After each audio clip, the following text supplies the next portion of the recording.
or behead that tiresome infant in the grisly affair of the Gloucestershire graveyard, or disembowel the meddlesome sepoy in the baleful business of the butchered Brahmin.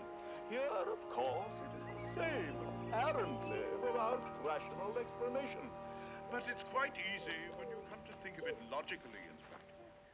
Dr. Grayson was never in London at the time of the murder. In fact, the good doctor stayed in a small hotel in Melksham on the night in question, and then returned to Broughton Gifford on the 2:40 train, disguised as Sir Mortimer Turret's valet, Burton, making sure his arrival was noted by the ticket inspector. From then on, his plan was simplicity itself. Knowing it was Burton's day off, he had no difficulty in entering Hellrake Hall unobserved and murdering Sir Mortimer with the arrow from the astrolabe, which he had previously sharpened on the stone knife grinder by the scullery window. Remember my query about brass knives at the time? I was worried about those metal shavings. By Jove, Lord Meridusa, you don't miss a trick.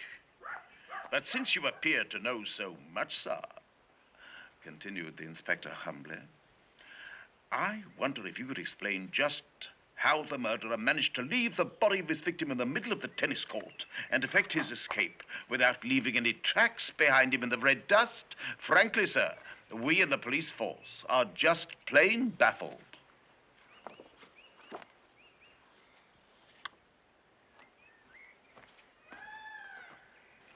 St. John Lord Meridew, the great detective, rose majestically, his huge Father Christmas face glowing with mischievous delight.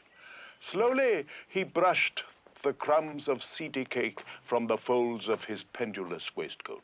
The police may be baffled, Inspector, he boomed, but Meridew is not. 30 years ago, the murderer, Dr. Grayson, was a prominent member of the Ballet Russe, dancing under the name of Oleg Graysinski. Though the years had altered his appearance somewhat, yet his old skill had not deserted him. He carried the body to the center of the court, walking on his points along the white tape which separated the service boxes, and from there he threw it 7 feet into the court, close to the baseline where it was found. And then, with a neatly executed fouette, he faced about and went back the way he had come, thus leaving no traces. And that, Inspector, is Meridew's solution. Hello? Are you there? Mr. Wyke?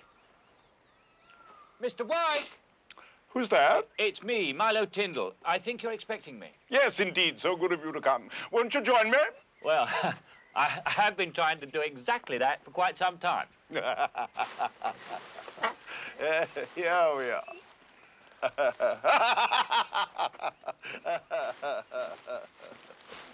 Yes, my outdoor inner sanctum, I designed it myself, provides for me just that extra bit of privacy that an author requires. I must say, you're not an easy man to drop in on.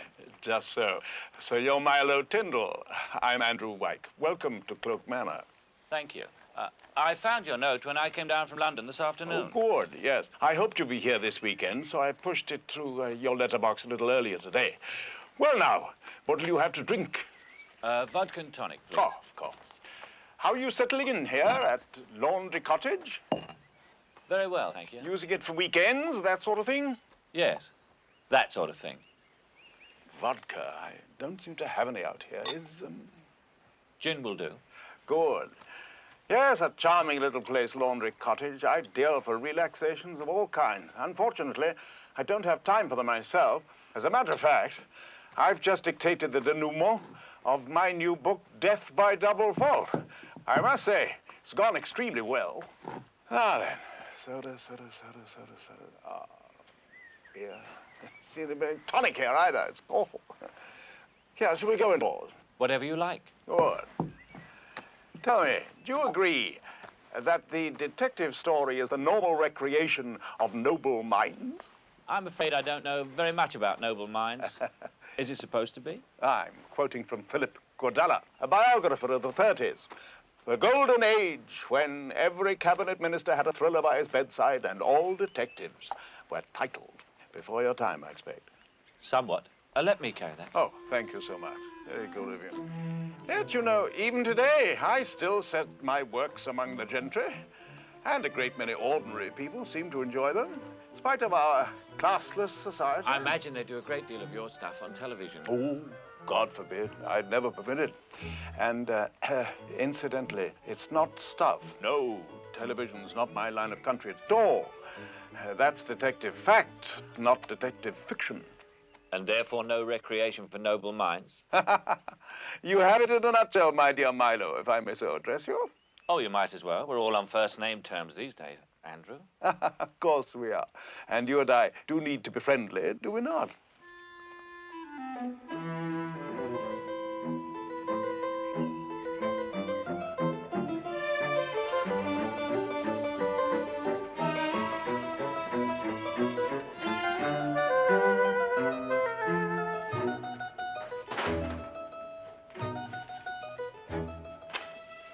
How would you like your drink?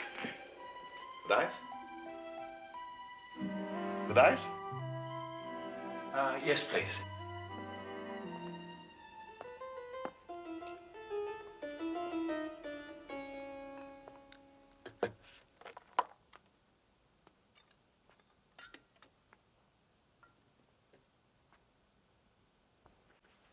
What does he do?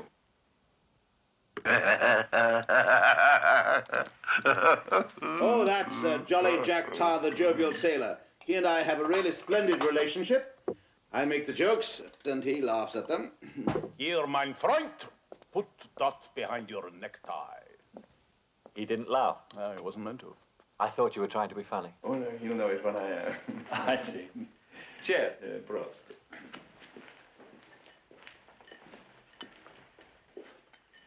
What's this? That is an intensely complicated 4th dynasty blocking game called Senar. I've been studying the thing for months, but I'm still only a beginner. I wonder if you'd mind putting that back. It's taken me rather a long time to get it there. There's the center column, 4th from your right. Well, now, I understand you want to marry my wife. Forgive me raising the matter, but as Marguerite is away for a few days in the north visiting relatives, I thought this might be an appropriate moment for you and me to have a little chat. I see. Well, is it true? Yes. With your permission, of course. Why not? You seem to be a personable enough young man, nicely spoken, neatly dressed in brand new country gentleman's clothing. I'm sure you won't mind me asking you a few questions about your background, parents and so forth.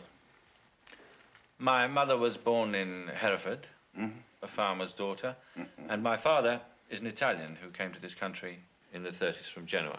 In the 30s, Jewish? No, Catholic. Very devout. Of course, I'm not religious at all myself. My dear boy, you don't have to excuse yourself to me. We're all liberals here. I have no prejudice against Catholics, not even lapsed Catholics. In fact, some of my best friends are lapsed Catholics. Well, tell me about your father. Was his name Tindle, too? No, his name was Tindolini. But if you had a name like that in those days, you had to make it an ice cream. He was a watchmaker, and he wanted us to become English, so he changed it. Become English? Was he a successful man? No. As a matter of fact, he wasn't. You can't expect to make a living these days just repairing watches. He went broke in the end. I always told him he would. It must make him something of a burden to you. Yeah, it does a bit. He never went back, you see. He's still in Soho, still thinks he had it good all those years. Do you? What do you do? Don't you know? I have a hairdressing salon in South Kensington. Casa Tindolini. Oh, you can use that word these days, can you? People don't take it for an ice cream salon. No, the ladies seem to like the continental touch. English too wholesome for them, eh? Yeah, well, it's not chic, you see. We found that it pays to provide the Latin lover atmosphere. Of course, we lay it on a bit thicker in the Brighton shop, the less sophisticated down there. I mean to say, in London, half of them have actually got... Latin lovers? And where do you live? Above, behind, or below your shop? I lease a mews house nearby. It's convenient and attractive. It's Georgian, actually. From Genoa to Georgian in a single generation, eh? Not bad. But I doubt whether an 18th century architectural gem in South Kensington whispers quite the same magic to Marguerite as it does to you. She adores old houses. She can't wait to live in it. I understood she already was living in it, once or twice a week at least. Not mistaken, am I? And that your motive in renting the cottage down here was to increase the incidence of this bi-weekly coupling. Is that what you asked me over here to chat about? Never speak ill of the deadly, eh? If I choose to say that my wife converses like a child of 6 and makes love like an extinct shellfish, I shall. And I don't need to ask her lover's permission to do so either. Thank you for the drink. Oh, no. I thought you were brought up in England. Surely you know it's not done to be rude. You were being rude about a woman I'm in love with. On the contrary, I was reminiscing about my wife.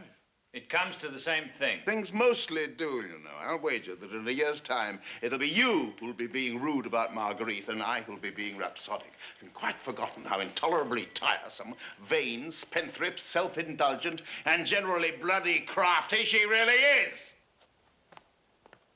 Can you afford to take her off my hands?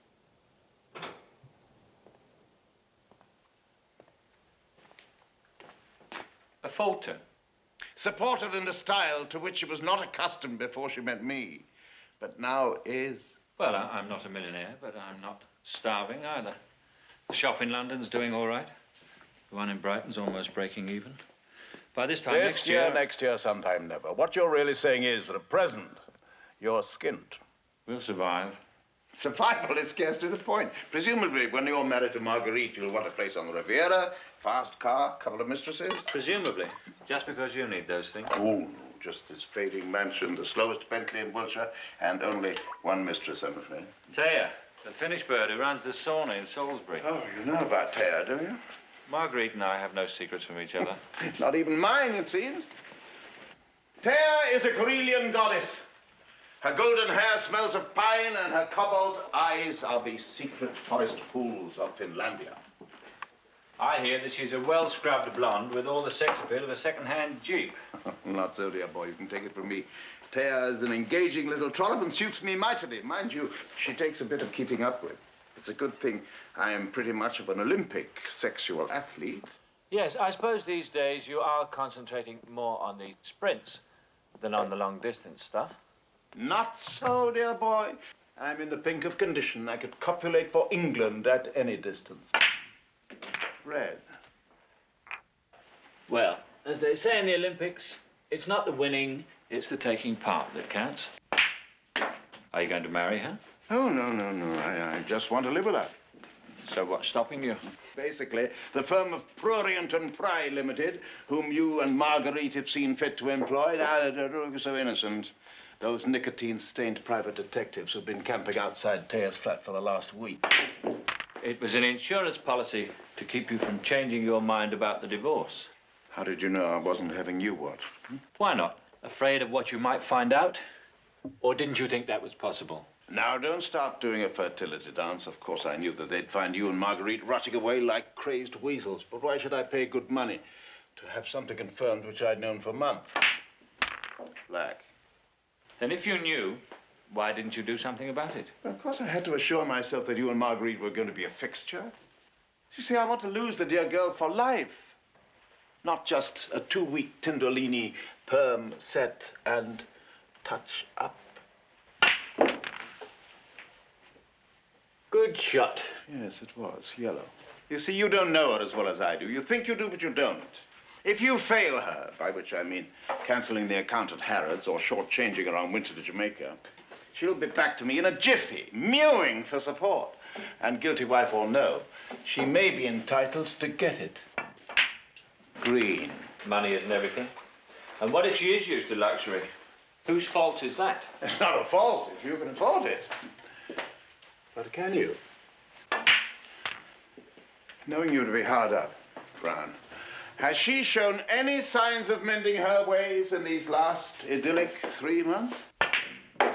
Blue? When, for instance, did she last turn down Dom Perignon in favor of, no offense, mind you, the persuasive charms of Dago Red? Black. No, I'm not joking. How much has this brief liaison cost you so far? And that old dad of yours in Soho, when did you last send him any money? We have talked about money. Often I've told her we spend too much. She takes no notice. No. Silvery laugh, coquettish turn of the head. Something like that.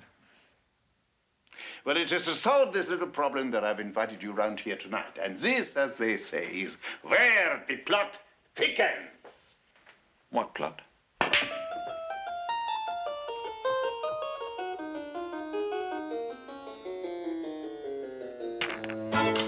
Whatever are you doing with that cue in your hand? I was waiting for you to miss.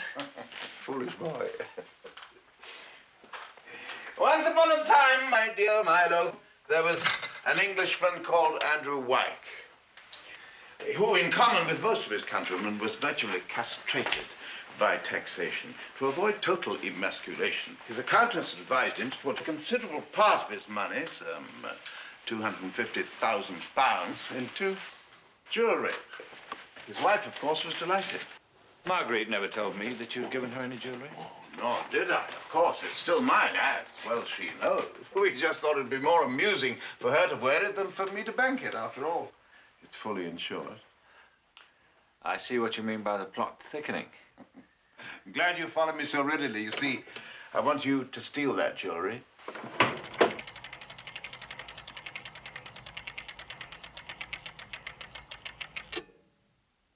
Tonight, for choice. With Marguerite away, it's an admirable opportunity.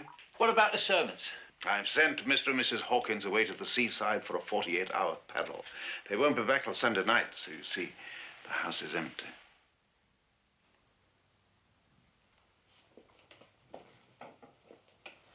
Cheers. Well, what do you say? It sounds distinctly criminal. Oh, of course it's criminal. All good money-making schemes in England have to be these days. Now, the jewelry, when it's not in the bank, lives in an ingeniously hidden safe somewhere here in the study. Where, for instance, would you look for it?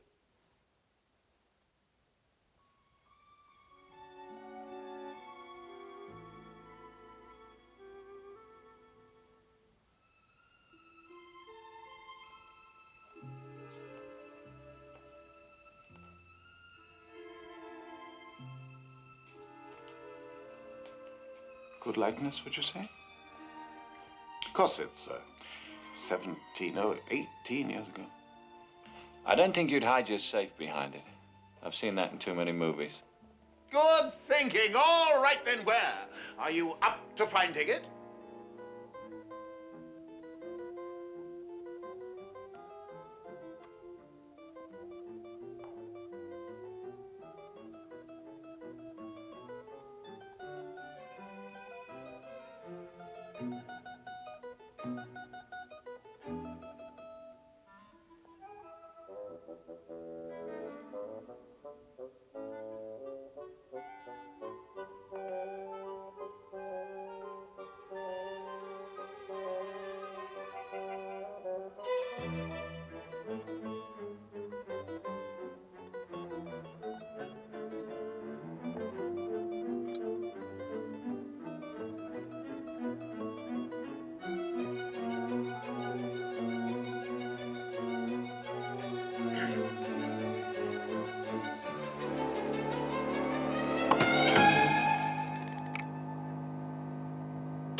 There are certain skills best acquired in public bars, I suppose. But whatever made you think? You and your games.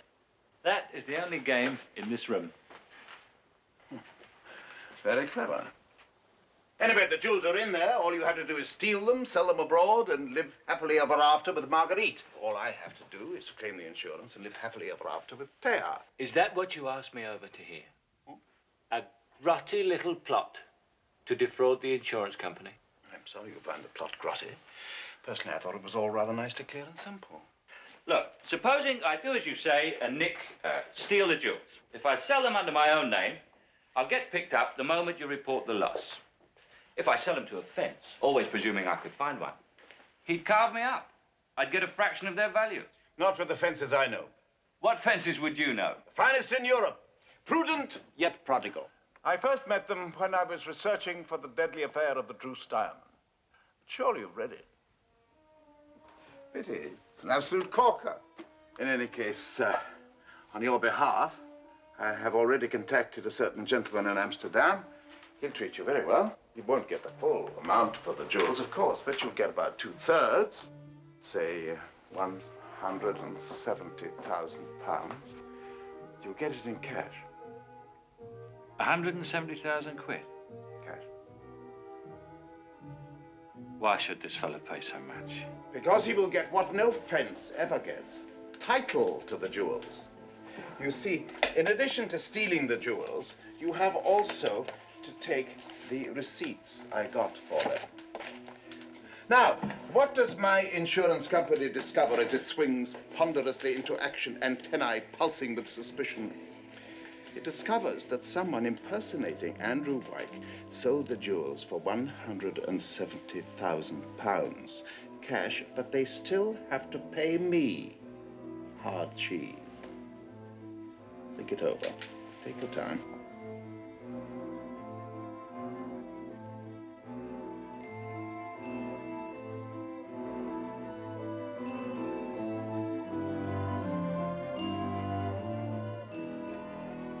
Look, I know this sounds stupid, but have you had any experience?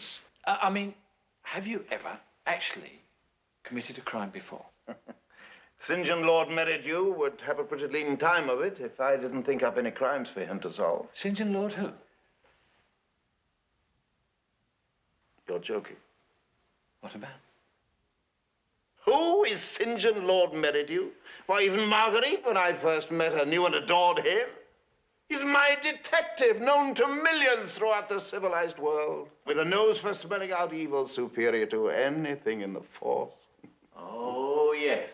The police are always stupid in the kind of books you write, aren't they? They never solve anything. It's always the amateur sleuth who knows what's going on. But that's detective fiction. This is fact. This is real. I'm well aware of the difference, my dear Milo, but I'm also aware of my own not inconsiderable capabilities. Of course, if you doubt them or don't trust me. I'm not sure that I do. That's why it's a very difficult decision to make. Not at all difficult, perfectly simple. You have an expensive woman and no money. Yeah, but why don't you steal the bloody jewels and simply hand them over to me? I should have thought that was obvious. The burglary has to look real. This house has actually to be broken into. Then why don't you break into it? It's a question of agility, for one thing, dear boy. Milo, baby, hey, do me a favor. Let me handle this. Know what I mean? Crime is my bag. I got this caper all worked out to the last detail. £170,000.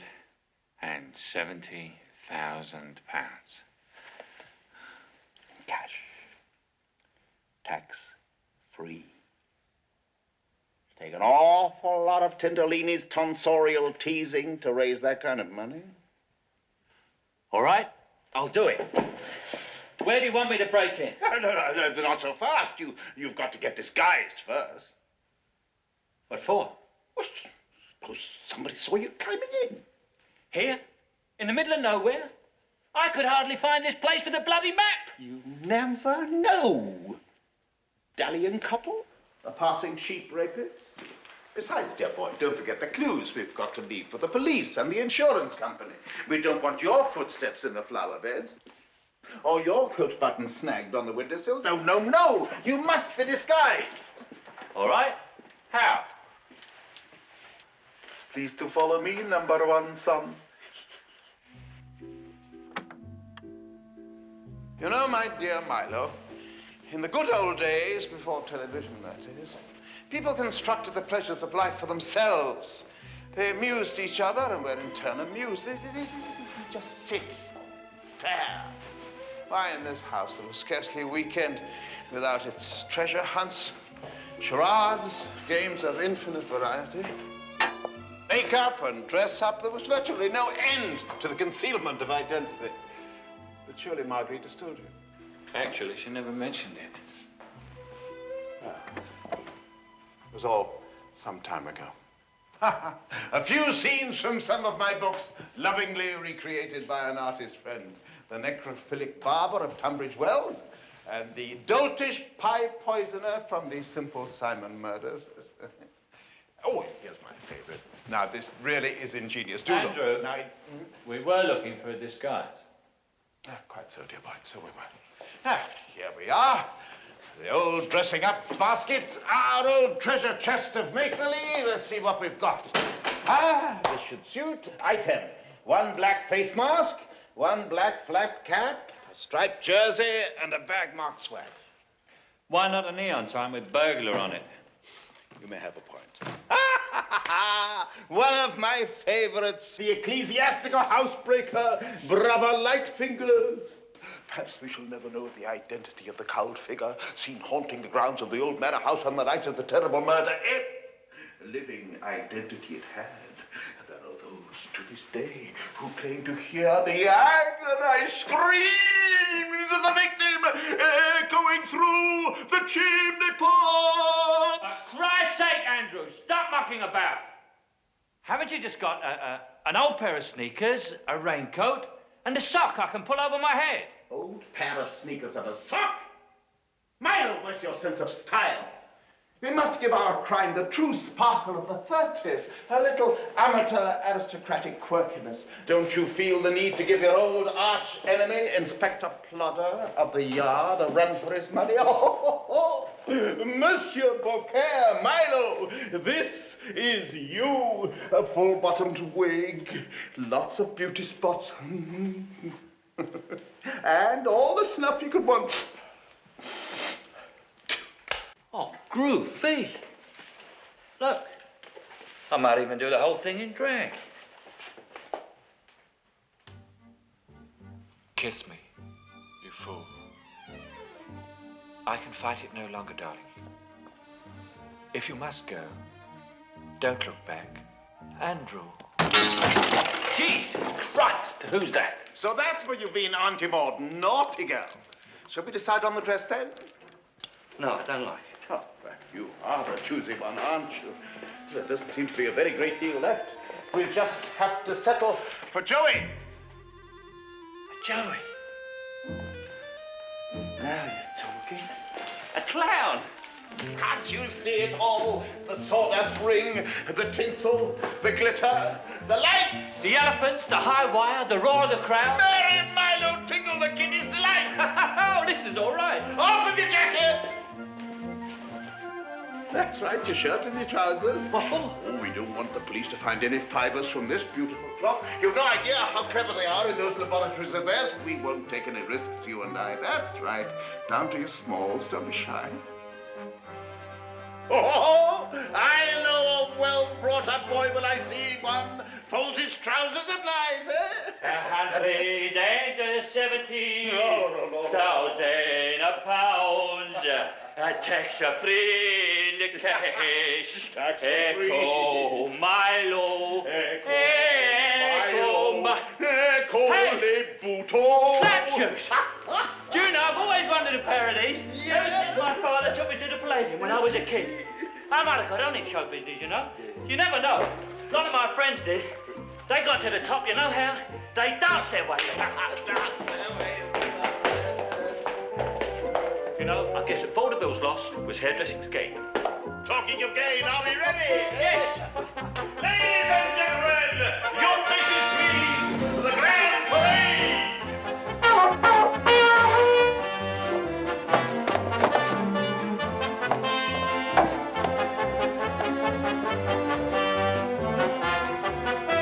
Ready for Tindolini!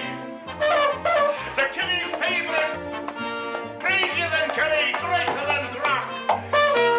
My lords, ladies and gentlemen, in the center ring, the king of the clowns, Milo from the Merry Man. He thinks I'm funny! Oh, you are funny. Turn it off! Now then, one glass cutter for breaking in with, one piece of putty for holding on to the cut piece of glass so it doesn't clatter to the ground and awake the ravenous Doberman pincher you suspect lurks inside, and one stethoscope. Stethoscope? Safe breakers for the use of. The theory is you tried to pick the lock of the safe by listening to the tumblers, you failed and had to resort to dynamite. Dynamite, what for? Safes for the blowing open of. But you can leave all that to me. Now, how about a bizarre touch? Perhaps a tear-drenched pom-pom impaled upon a splinter of glass. Why not take a full-page ad in the Times and sell tickets for the cops to come and watch? Pom-poms. Well, I was only trying to lighten Inspector Plodder's day for him, but if you don't like There is no such animal as Inspector Plodder outside your detective stories. It'll probably be some sharp-eyed bloke who knows his job down to the last detail. You can bet your bottom dollar on that. And I can't move in this outfit. These bloody boots are ridiculous. But But you love them so. Do keep them on. Can't you see the headlines? Wiltshire paralyzed, police baffled. Where will Big Boot strike next? Right in the arse, that's where. Mine. All those boots will tell the police is that a true professional, realizing that the flower beds would carry footprints, decided to disguise his own. Now, do come along. Now, have you got everything? Now, glass cutter, putty, Yes, and the stethoscope. Yeah. I've got everything. Milo, you are marvelous. You are the complete clown. Thank you. Very clever. Now, come along with me and listen carefully.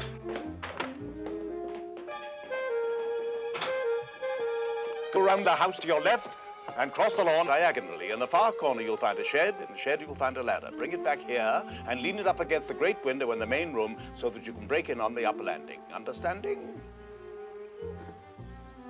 Upper landing? I suppose you couldn't come and hold the ladder steady for me, could you? Certainly not. I don't want my footprints on the flower beds. I'm not very good at heights. Well, don't look down. Concentrate instead on thick bundles of crisp pound notes, 170,000 of them in cash, tax-free. Good luck, partner.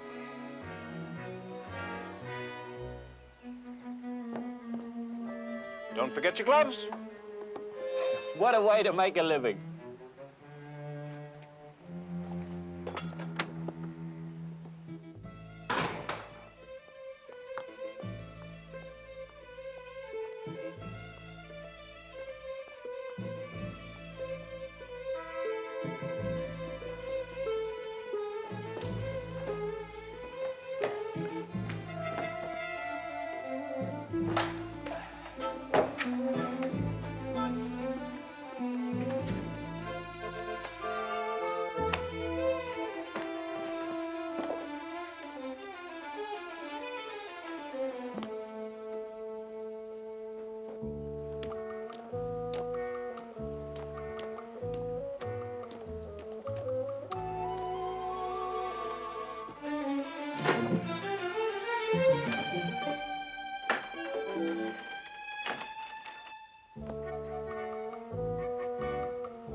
Puss, puss, puss.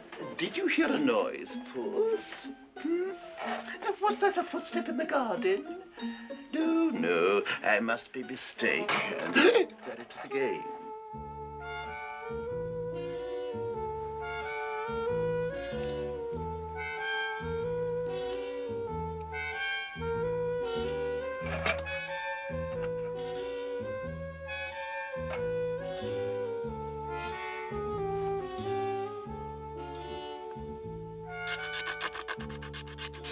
What's that? Someone outside, prowling around the grounds. I'm certain of it.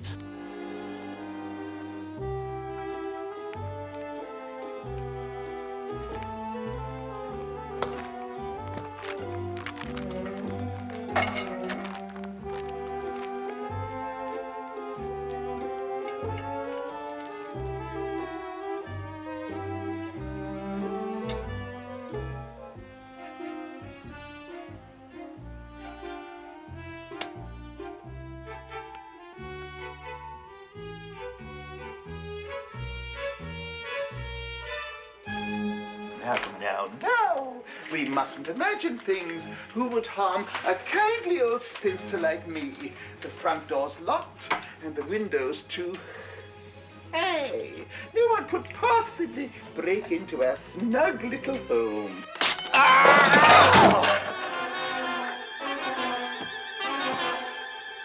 For Christ's sake, Milo, they couldn't have made more noise on D-Day. The bloody glass came out, my bloody boot got stuck, and I fell down a bloody ladder. Well, the bloody police must have heard it all the way to bloody Salisbury. I'm sorry.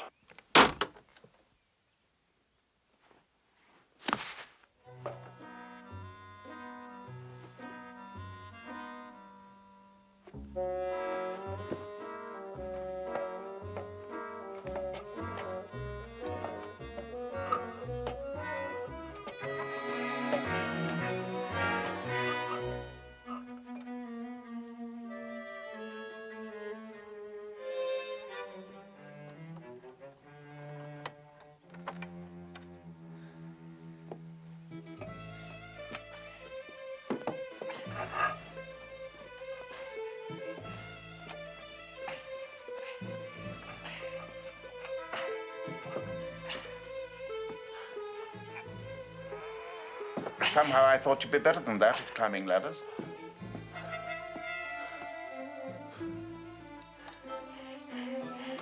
Now for the jewels. Oh, not straight away. You're not supposed to know where they are. You have to hunt about a bit first. Disturb a few things, if you'll be good enough to follow me, Miss Rebecca.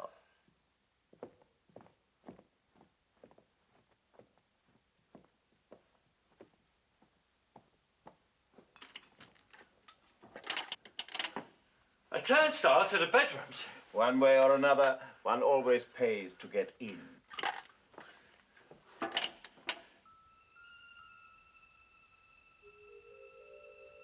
The mistress's bedroom. Or would you know your way about? The mistress or her bedroom? It's irrelevant. Now, Milo, where to begin? The bottom drawer, the trousseau drawer? Ah, the frillies! Take them out, vandalize them! Come on, Milo.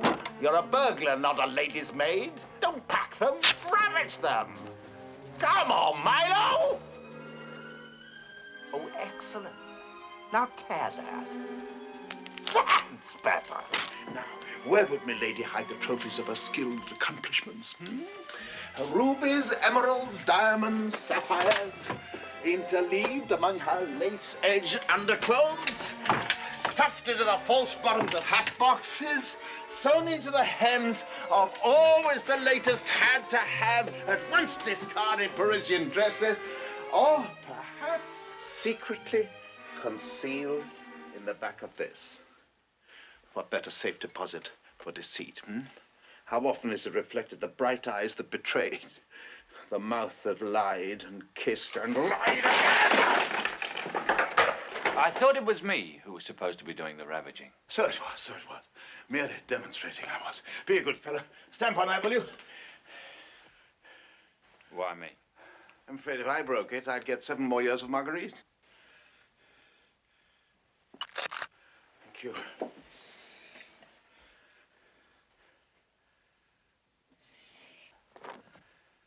Now, where's your bedroom? Mine?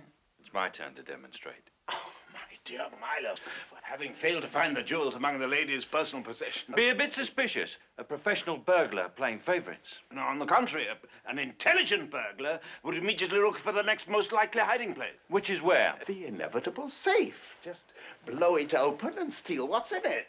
Come on, Milo. Right.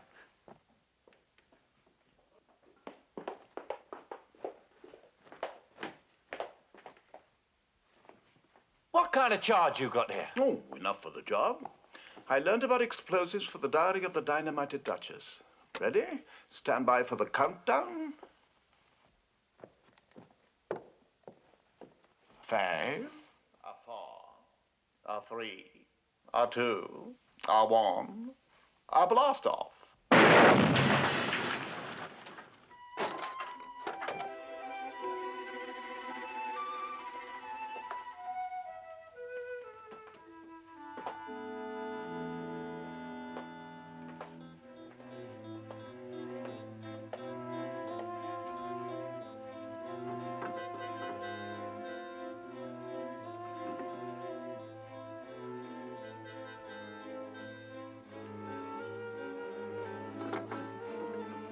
got it. I've got it.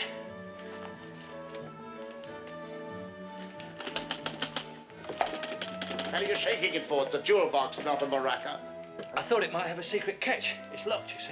Well, smash it open. Jesus, you have all the killer instinct of a 20-year-old Celium. Yeah, but it's a very pretty box. It seems such a waste. Dear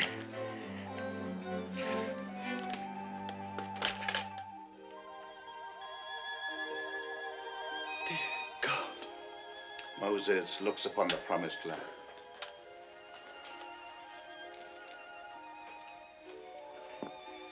They're fantastic.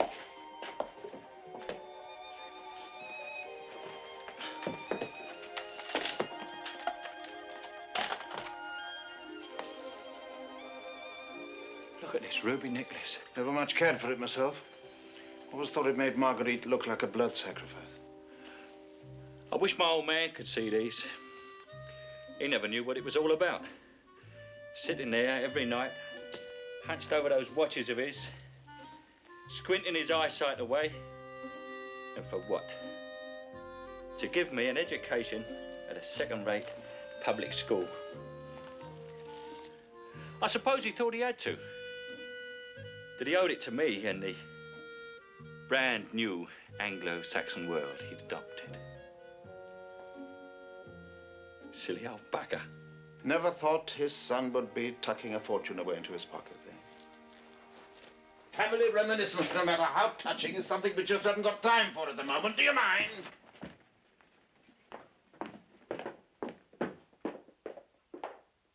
Now, this is the fun bit, where the householder, wrenched from his dreams by the sound of the explosion, surprises the burglar, and in the ensuing fight, the house is sacked. Why is it necessary for you to surprise me at all? Because if I've seen you at close quarters, I can always describe you to the police. Wrongly. Did you get a good look at the intruder's face, sir? Yes, Inspector, I did. I don't know if it was a trick of the light, but somehow his face seemed not wholly human. How much sacking do you want done? A decent bit, I think. A few chairs upturned, ornaments put to the sword, that sort of thing. You know, convincing, but not Carthaginian.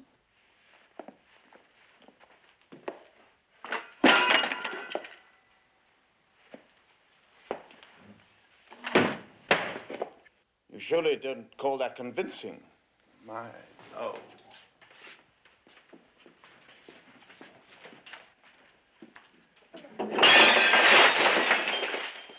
Let literature fly to the four winds. Let the contents of drawers be strewn like autumn leaves.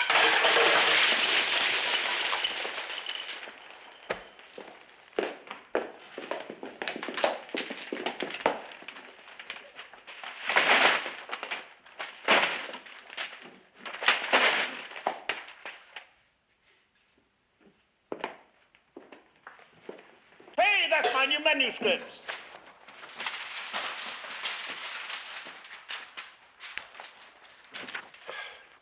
Let my secretary sort it out.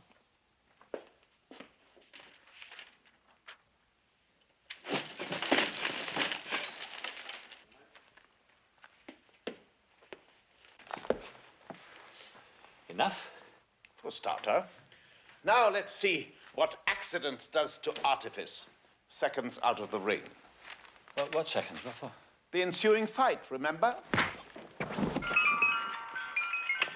Hey! Well, you're the underdog, aren't you? You've got the support of the crowd, haven't you? What more do you want? You've asked for this.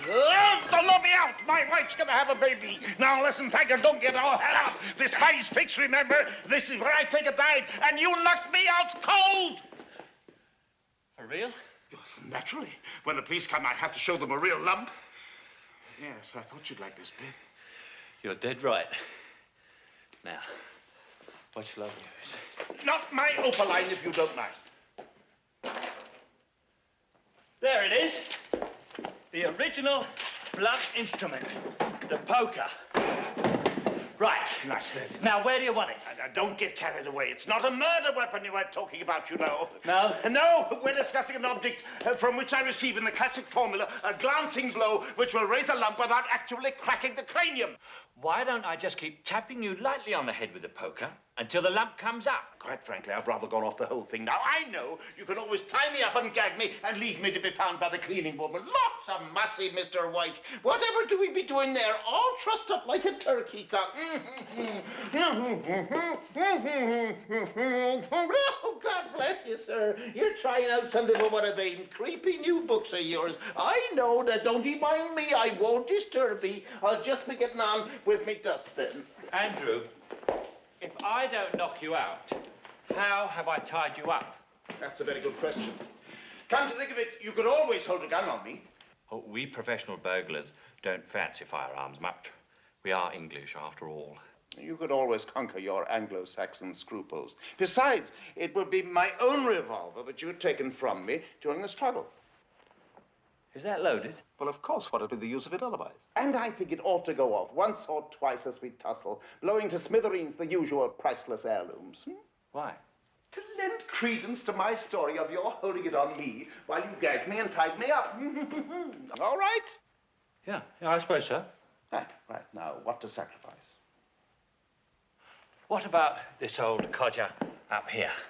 Put that down at once. That's my Edgar Allan Poe Award, given me by the Mystery Writers of America for one of Merridew's greatest triumphs, the slaying of Jack Sprat. Ironically enough, for one who could eat no fat, he was murdered by an injection of concentrated cholesterol. Now, what do you say to the demolition of that gaudy old Swansea puzzle jug?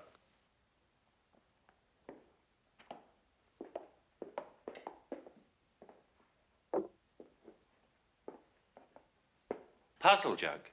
To solve the puzzle, pour some water out of it.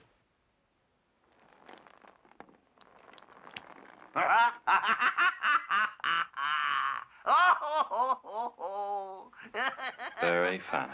Marguerite thought it clever. She ought to tell you something about Marguerite. Let us expose its shortcomings. Oh, you might have said good shot. You bloody maniac! You could have killed me! Tush, not dead-eyed Wyke, the demon gunman of Cloak Manor. Now, what next? Ah, the last tender memento of our Venetian honeymoon. I will not resist the temptation.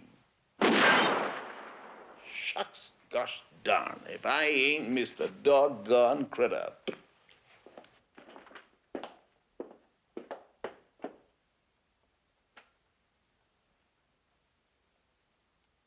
You hit what you're aiming for, all right. Now, don't be peevish, Milo. There's nothing like a little bit of mayhem to cheer one up. Did you ever know Charlie Begbie? You know damn well I didn't. He was the very finest shot I ever did see. I once saw him bag 6 ducks with one shot when he was blind drunk. The only thing was, there were china ducks in his auntie's drawing room. And I said, but Charlie, you can't do that. It's the closed season. Told you always laughs at my jokes. Even the bad ones. True, not as funny as all that. There's an open season all the year round for some creatures, seducers and wife-stealers, for example. Now, that's a bad Italian joke. You should know it's your country of origin, is it not? No, actually, I'm English. I was born here, in England. Where are you now? Actually. What, in dear old cradle of the parliamentary system, whose screws my wife merits a large pink gin, England? Sense of humour, fair play, England, I mean. Oh, don't you believe it? That's the way a foreigner talks. What he really thinks in private is filthy, wet country, ugly, red, cold men who don't know how to treat their pale, pink, cool women. Well, what brought all this on, then? What are you doing with that gun? Pretty obviously pointing it at you. I can see that, but why? Because I'm a-gonna kill you. You are going to kill me? Jesus! Here we go again with another one of your games. Another one? No. It's the same one. We've been playing it all the evening. It's called You're Going to Die and No One Will Suspect Murder.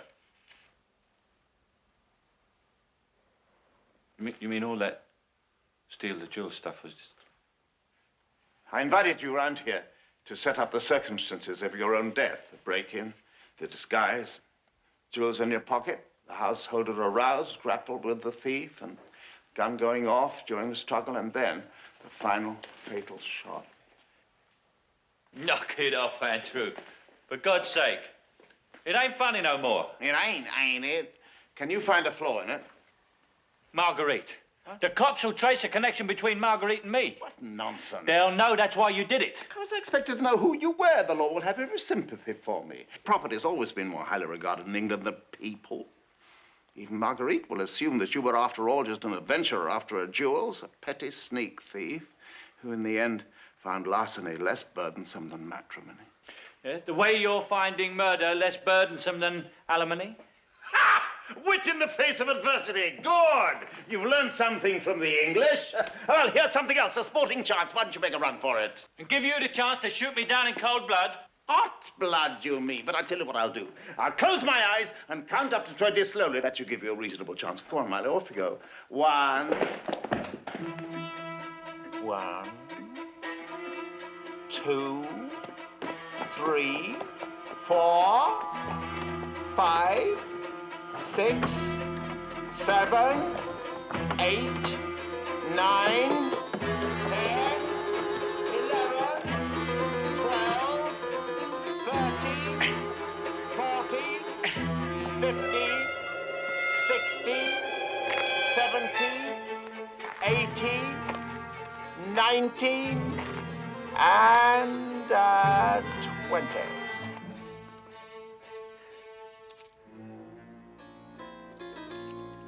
You left them in that beautiful coat.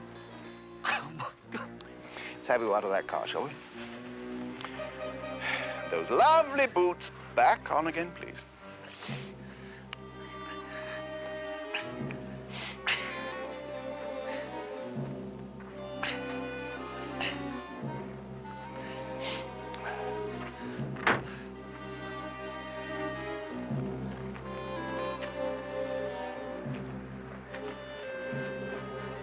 Now, of course, the only question left to be decided is where the police shall find you. Of course, you could be lying sprawled over the desk in the study, like countless colonels in countless studies, or propped up in the log basket like a rag doll. Which do you fancy, early Agatha Christie or vintage SS Van Dyne? For Christ's sake, Andrew, you're talking of a murder. Of killing a real man, don't you understand? I shouldn't use a gun at all. Perhaps best of all, a real 1930s murder weapon, the Basher Niblick. I've got one in my golf bag.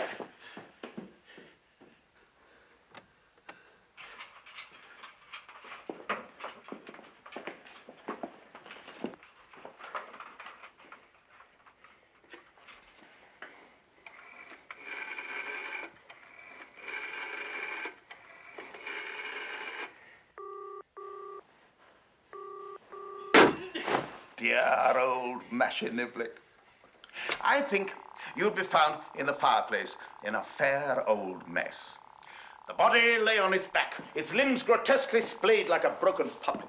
The whole head had been pulped as if by some supernatural force. My God, breathed the Inspector, blanching. Thompson, you'd better get a tarpaulin. Excuse me, sir, but was all this violence strictly necessary? I'm sorry, Inspector. I'm afraid I lost control of myself when I saw him handling my wife's intimate garments. Oh, it's too bloody elaborate. I tell you what, I think the scene the police find is simply this. After the fight, you flee up the stairs back to your ladder again. Go on, Milo, flee. Up we go. Up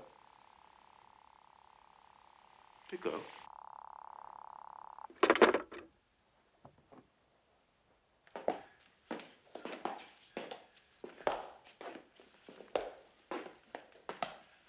Catch you on the landing, and in the renewed struggle, I shoot you.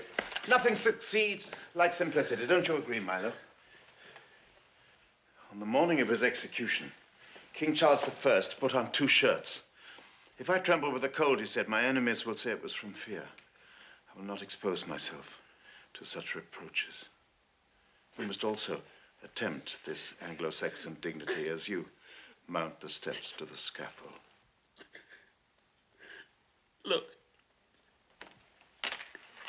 I can't give anything back, can I? I mean, if it hadn't been me, it would have been somebody else. Please, I'll go away. You won't never hear me no more.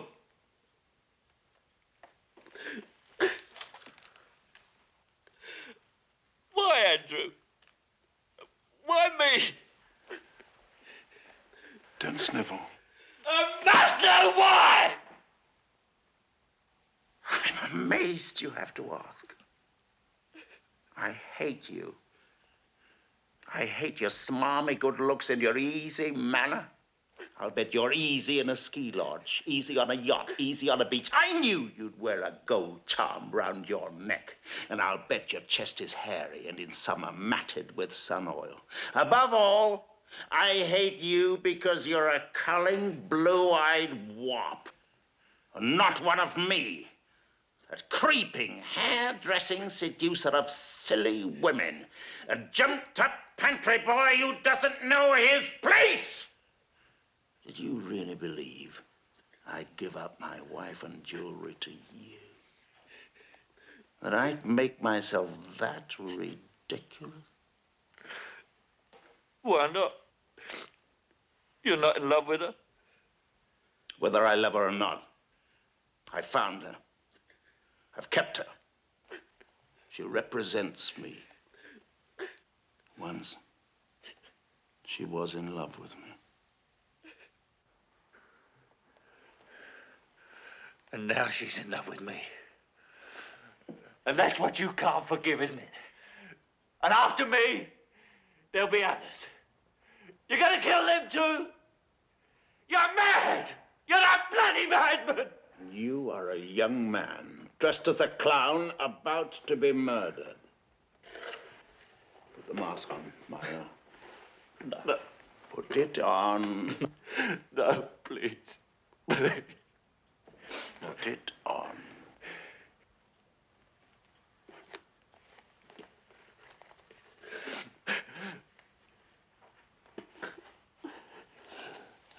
Finally, at your moment of dying, you are yourself. A sniveling dago clown. Farewell, Punchinello!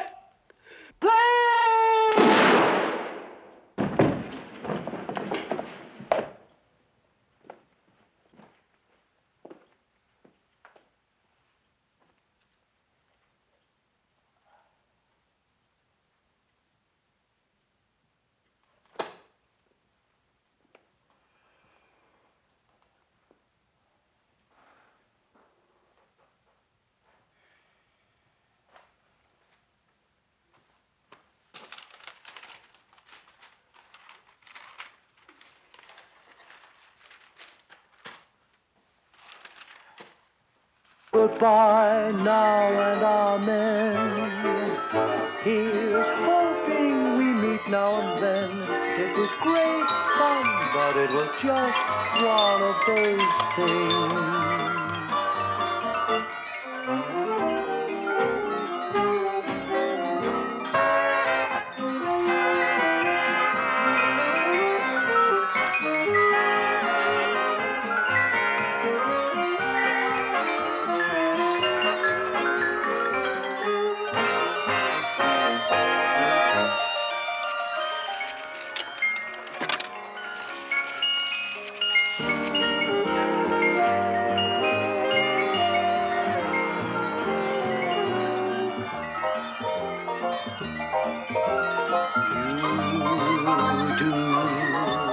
Something to me, something that simply mystifies me.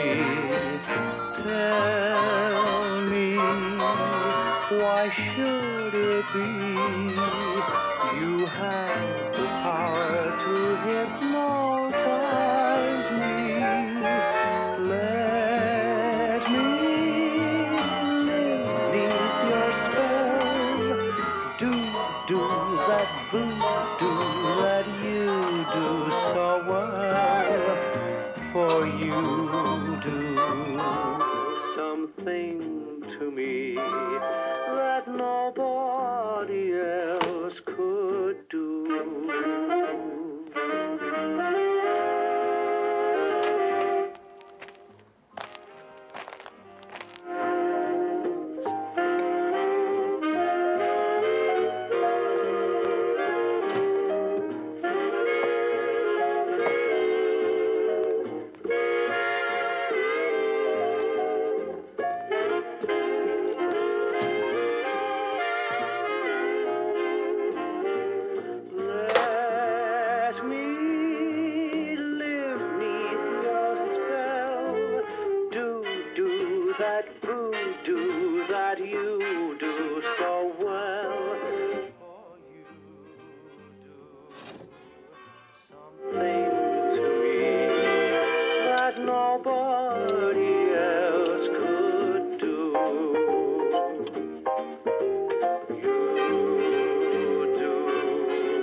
stocking was looked on as something shocking. Now heaven knows anything goes.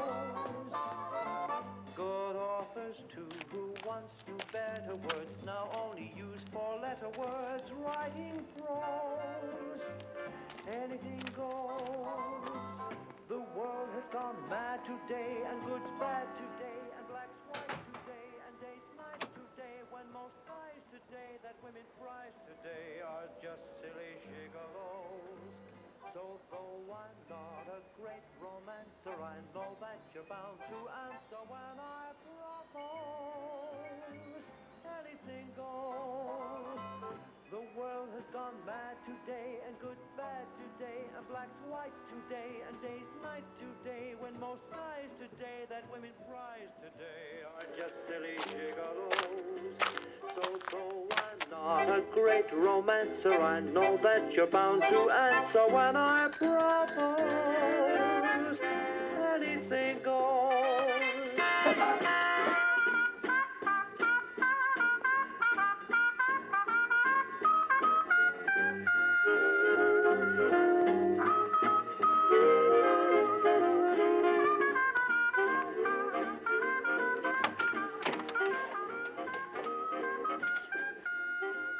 Good evening, sir.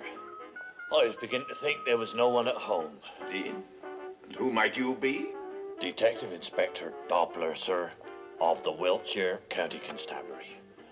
I'm sorry to be calling so late, but I need to have a few words with you on a very important matter. Better come in. Wiltshire County Constabulary, you say?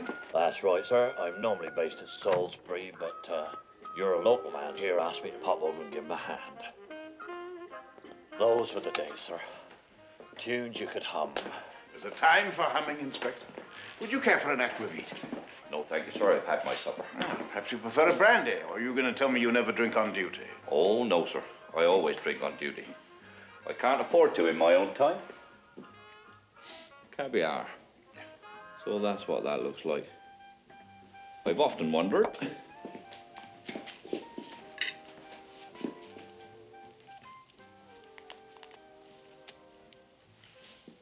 Can't say I care for it all that much, sir. Tastes like fish eggs. Fancy. Now let me take that nasty taste away with a splendid brandy. Do follow me, won't you, Inspector?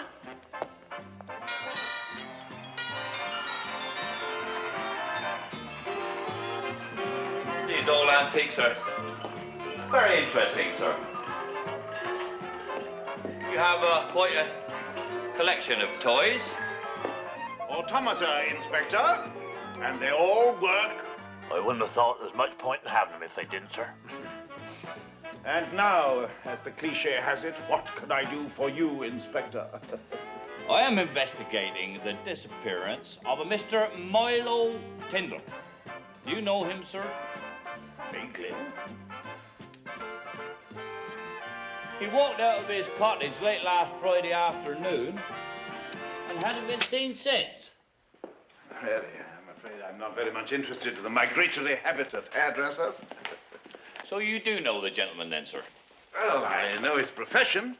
I think my wife has mentioned he had a shop in London. When did you last see Mr. Tindle, sir? Some months ago. I wouldn't remember exactly. I'd have no reason to, really. That doesn't quite accord with our information. I wonder if you could put some water in this brandy for me, please, sir. In fact, 2 nights ago, he told Jack Ben, the licensee of the White Lion, he was on his way up to see you.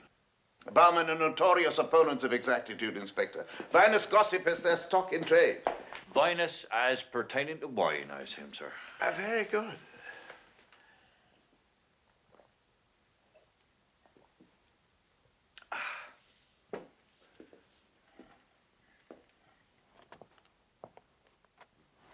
Then I was wondering if there was something else you could correct for me, sir.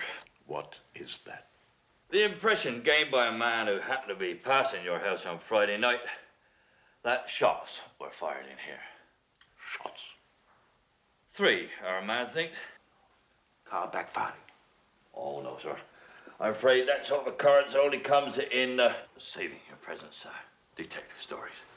No, these were shots from a gun. Our man is positive. I see. May I ask why you've taken 2 days to come round and ask me about all this? Well, sir, these things always take a little longer to check out than you think. And your local man want to be sure of his facts before calling me in and before troubling a gentleman like yourself. Facts? What facts? Well, after our informant had reported the incident, we thought we'd better have a word with Mr. Tindle, see if he could throw any light on the subject. And could he, the way to turn that off is to press that stop in, Inspector. Oh, thank you, sir. Thank you. He wasn't at his cottage all day Saturday, nor all day today. We must have called there at least half a dozen times.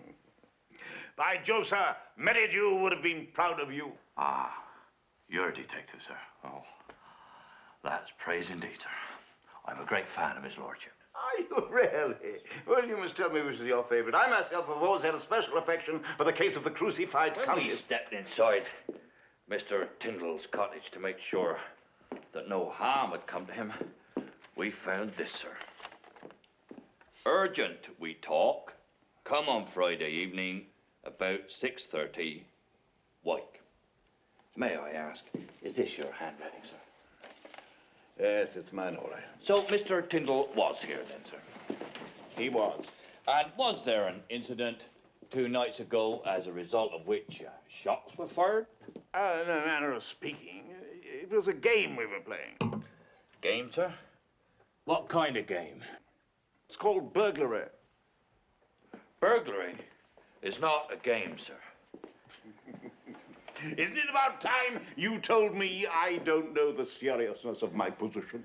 A man comes here, shots are heard, he has disappeared. Now, what would you make out of that if you were me, sir? An open and shut case, but things are not always what they seem, Inspector. Why, in the mystery of the drowned dummy, your favorite Lord Merridew... Yeah, now, I am waiting for an explanation, sir. Oh. Well, Tindle arrived about 6:30 and left about an hour and a half later. I have not seen him since. And nor has anyone else, sir. Oh, but this is absurd. You're not suggesting I kill Tindle?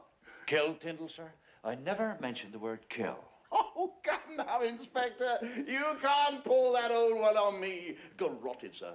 May I ask how you knew her ladyship had been garrotted? Oh, sorry, you told me so, Inspector. No, sir. I never mentioned the word garrotted. I'm sorry you find us so comic, sir. On the whole, what we do is necessary. You're just doing your job is the overworked phrase, isn't it? Possibly, sir. Very possibly the overworked phrase, that is, yes. Your wife and Mr. Tindle have been associating closely for some time, sir. Yes, I thought you'd know about that. You can't keep anything quiet in a small village. Perfectly true, sir. Oh, you're not suggesting a clean passionnel, I do hope, not with Marguerite. Oh, God. That'd be like knifing somebody for the sake of a tablespoonful of cold rice pudding.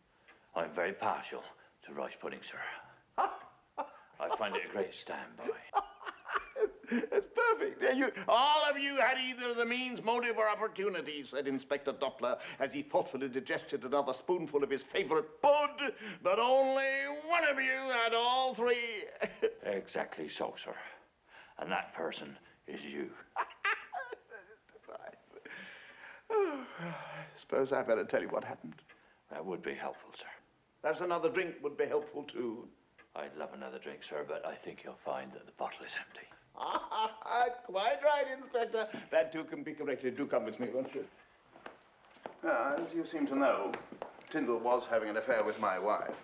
Now, I belong to that rare breed of men who genuinely don't mind losing gracefully to a gentleman who plays the game by the same rules. But to be worsted by a flash, crypto-Italian lover boy who mistakes my indifference for inadequacy is altogether too much.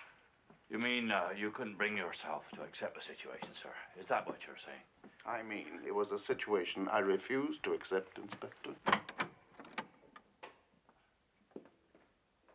Playing the game is very important to you, is it, sir?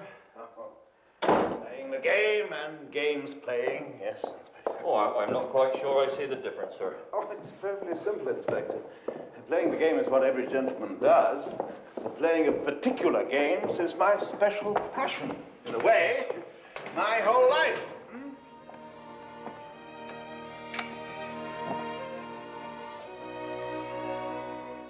That sounds a bit sad to me, sir.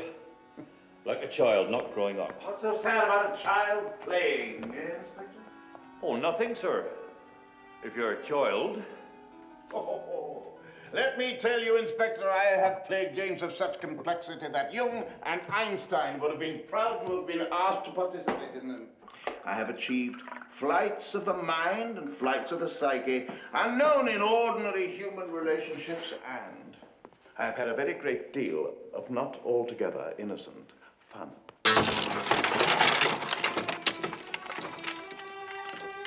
Is there nothing you would not consider a game, sir? Duty, work, even marriage? Oh, please, Inspector, don't include marriage. Sex! Sex is the game. Marriage is the penalty. Round and round we jog towards each futile anniversary. Pass, go. Collect 200 rows, 200 silences, 200 scars in the deep places. Are you saying, sir, that because of your indifference to your wife, you had no motive for murdering Mr. Tindle? I'm simply saying, Inspector, that in common with most men, I want to have my cookie and ignore it. It's rather witty, I thought. And what have we here, sir? Oh, it's just an old dressing up basket, that's all. A traditional place of concealment. I'm sure you'll agree. Only of the identity, Inspector. In a game. Shall we go? Shall we go? Oh, yes, sir. Coming.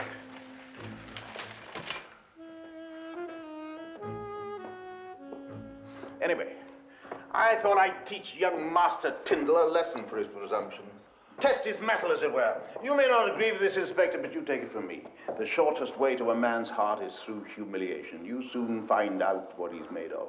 Oh, and how did you plan to go about this humiliation, sir? To begin with, by convincing him that as my wife had expensive tastes and he was virtually a pauper, he could solve that problem by stealing some valuable jewelry which I had in my safe.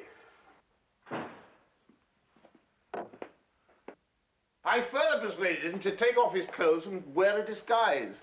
Appropriately enough, he chose, out of that basket you examined, the costume of a clown. In that ludicrous outfit, he broke into the house and blew open my safe. The jewels were in this box.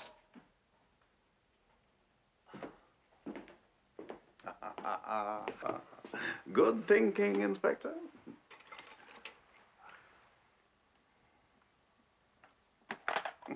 Bravo. And where are they now, sir? I put them in the bank yesterday. On a Saturday? Yes, Inspector, on a Saturday. I drove over to Salisbury and I put them in the night safe. How very provident, sir. May I ask what you did after you blew the safe open, sir? Tindle pocketed the jewels. We struggled convincingly around the house as part of the game, and he was about to make off when I turned nasty and revealed the true purpose of the evening. This was, of course, that I had maneuvered him into a position where, by pretending to mistake him for a burglar, I could legitimately shoot him. When you revealed your intention, sir, what was Mr. Tindle's reaction? Electrifying! He swallowed my story hook, line, and sinker. He fell to his knees, pleaded for his life. But I was implacable. I put the gun against his head and shot him with a blank cartridge. You shot Mr. Tindle with a blank cartridge, sir? Fainted dead away. My game was over. It was the most gratifying win.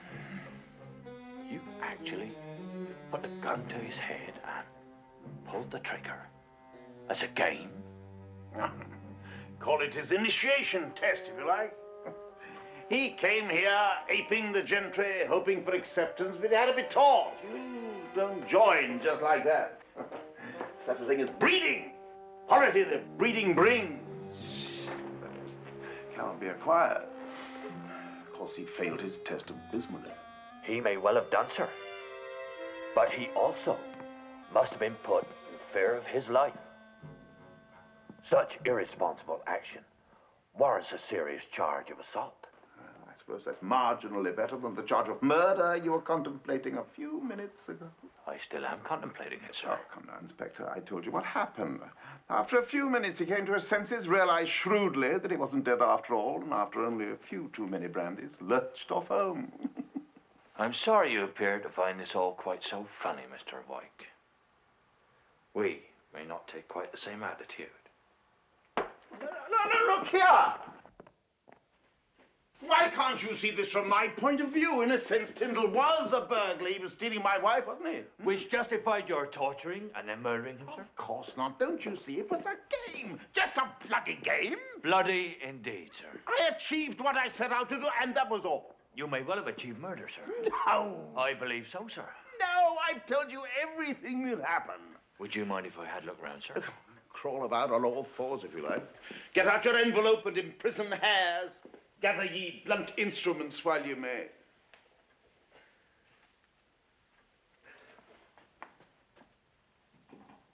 Now, I ask myself, if I wanted to conceal Tindle's body, where would I put it? In my good friend, Jolly Jack Tar the sailor.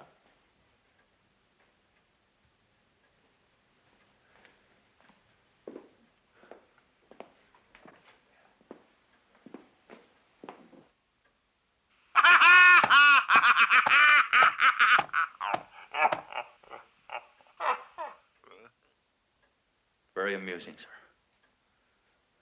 May I ask how you did that? No. Jolly Jack and I have our little secret. Then may I ask how you made those holes in the wall? That one over there, and this one over here. They look like bullet holes to me, sir. Quite right, Inspector. So they are. Oh, I understood you, sir, to say that you used a blank. 2 live bullets to set up the trick, and 1 blank to complete it. I had to persuade Tindle I was in earnest. Oh, I see, sir. 1 blank. Then would you just show me, please, sir, where Mr. Tindle was when you killed him? Pretended to kill him, you mean? Quite so. Then would you show me exactly where he was when the bullet hit him? I keep telling you it was not a real bullet. So you do, sir. So you do. Very well, then. Where was he when the blank cartridge was fired? He was standing, or I should say kneeling, or more accurately, cowering here.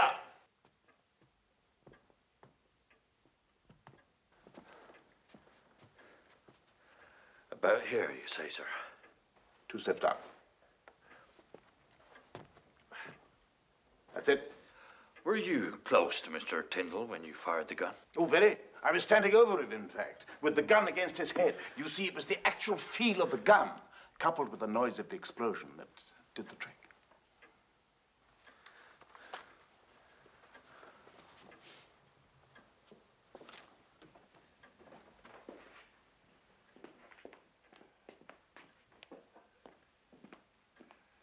The traditional tool of your trade, Inspector?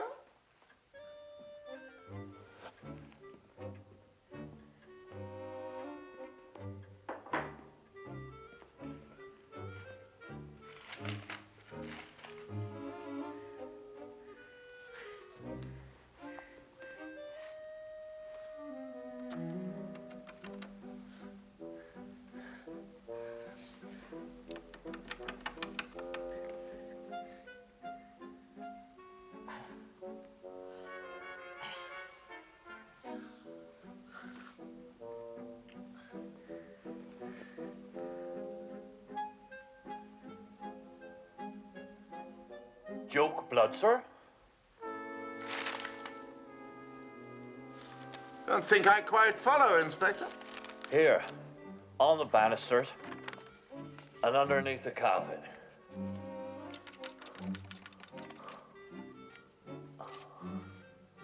It's dried blood, sir. Blood? Where?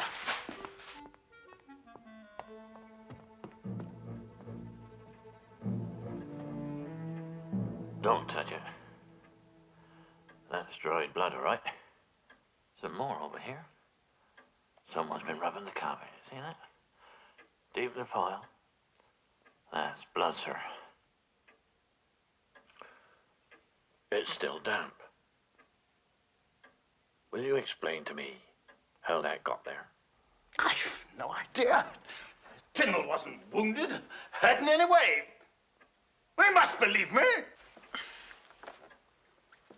With real bullets and real blood. Isn't it about time we stopped talking about games, sir? Look! Look at the window!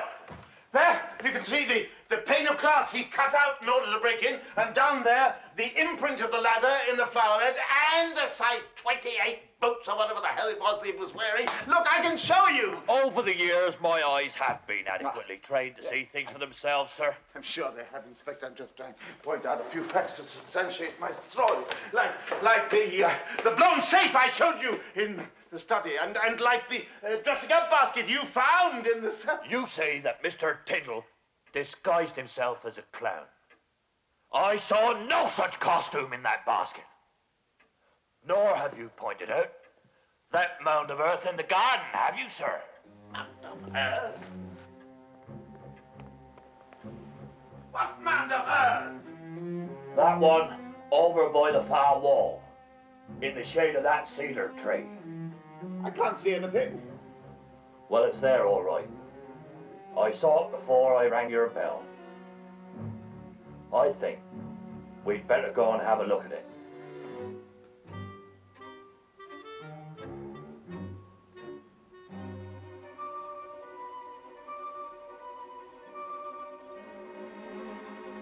Together, sir.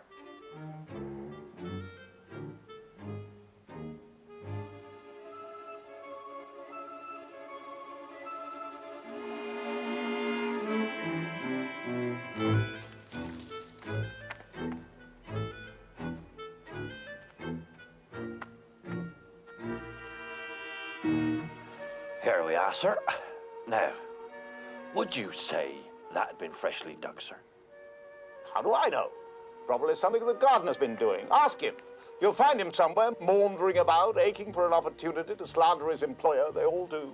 Oh, for my part, I've always found that gardeners make excellent witnesses. They're slow, they're methodical, and they're positive. Inspector, I've had just about enough of this farce. Do you really think I'd be fool enough to bury Tindle out here in the garden, leaving all that newly turned earth for everyone to find? If you weren't expecting it, sir, yes.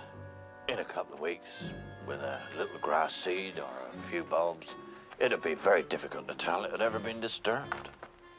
We in the police force know just how fond murderers are of their back garden, sir. One's as near a murderer's heart in a garden as anywhere else on earth, eh, Inspector? Excepting the bedroom, sir. I think you'll find that's still the favorite.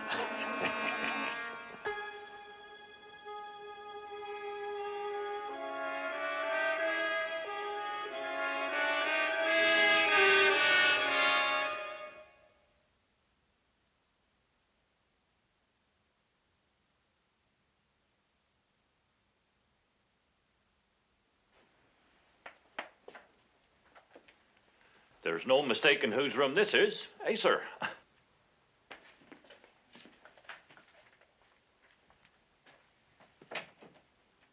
My wife showers. I bathe.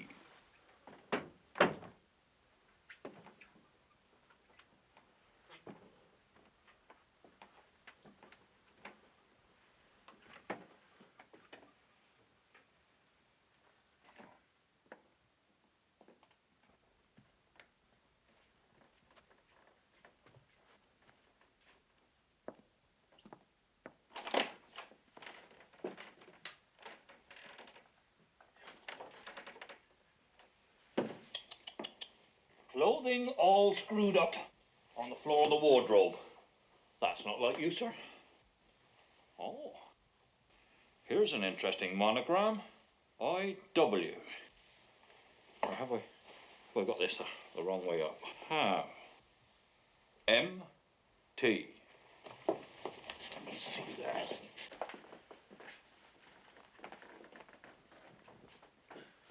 made by Owen and Tancredi of Percy Street for Mr. Milo Tindle, November 12th. Tell me, sir, when Mr. Tindle lurched off, as you put it, did he lurch naked?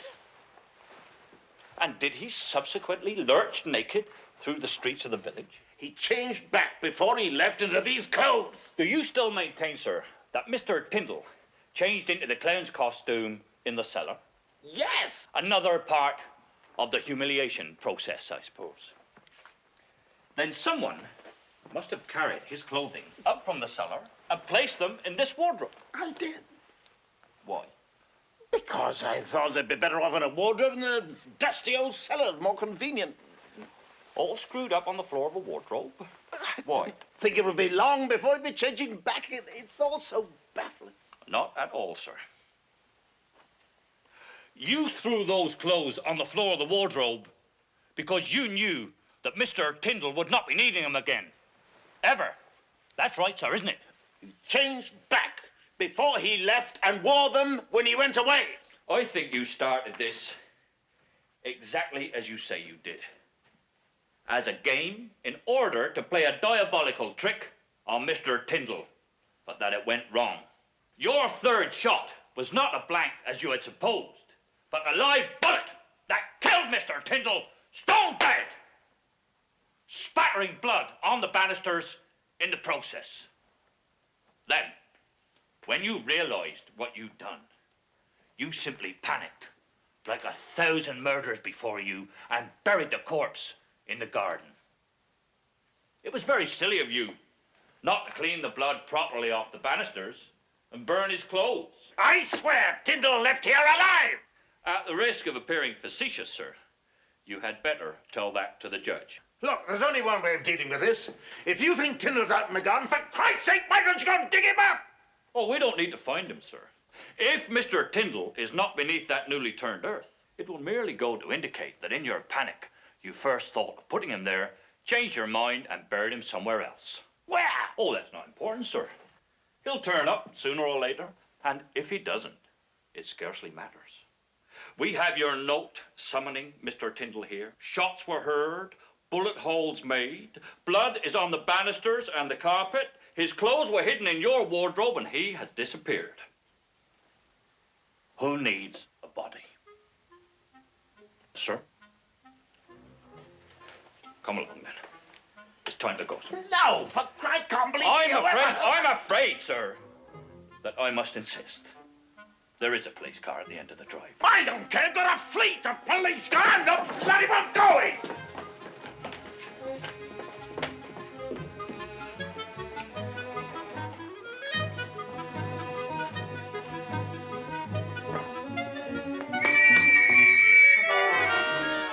Now, let's have no trouble, sir. Please don't make it difficult. Christ, you're hurting my arm. You give me no alternative, sir. If you'll just come quiet. Gotta get a lawyer. It's my right. We can make a call from the police station. We wouldn't want to do anything unconstitutional. No. Come now, sir. Don't despair. You may get off with as little as 7 years. 7 years. 7 years to regret the playing of silly games that go wrong. Spare me the 7 if you don't mind. It didn't go wrong. It all went bloody well right. You think so, do you, sir? We real-life policemen are not as stupid as we are sometimes portrayed by writers like yourself. We may not have our monocles, or our orchid houses, our deerstalkers, or our shovel hats, but we are reasonably effective for all that, sir. You seem to know a hell of a lot about detective stories, Inspector. Yes, I have read quite a few in my time, sir. And in recent years, I have come to believe that the detective story is the normal recreation of noble minds, sir. Oh, what the hell are you?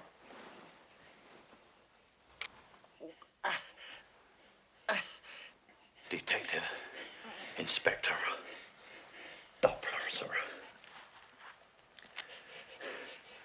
It is spelt like doppel, which, as I'm sure you know, means double in German. And for those whose minds run to these things, it is virtually an anagram of the word plotter. So, Inspector Plotter becomes Inspector Doppler. If you see what I mean.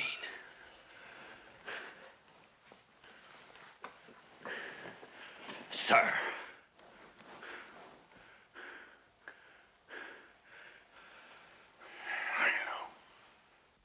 The same. You shit. Grazie mille. You all-time knockdown champion bastard, Milo.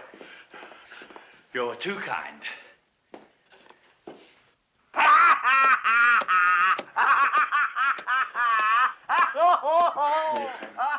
I'm not saying it wasn't well done. It was extremely.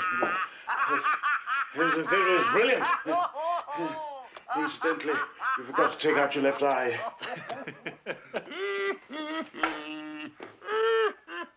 Now he knows I'm funny. Do have a drink, Milo. Sorry, do help yourself. No, I'll have a wash first. I'm covered in makeup and spirit gum. Of course, use the kitchen. No, I prefer the master bathroom.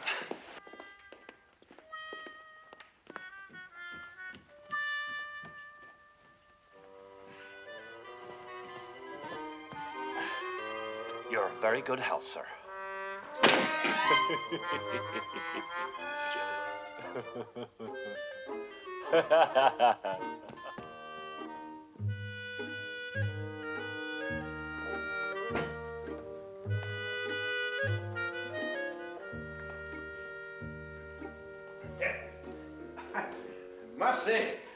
I must congratulate you, Milo. First class. You sure had me going there for a while. For a while.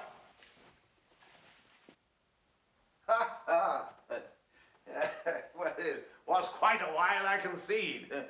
But I got a bit suspicious towards the end, you know. You did go on a bit, I thought.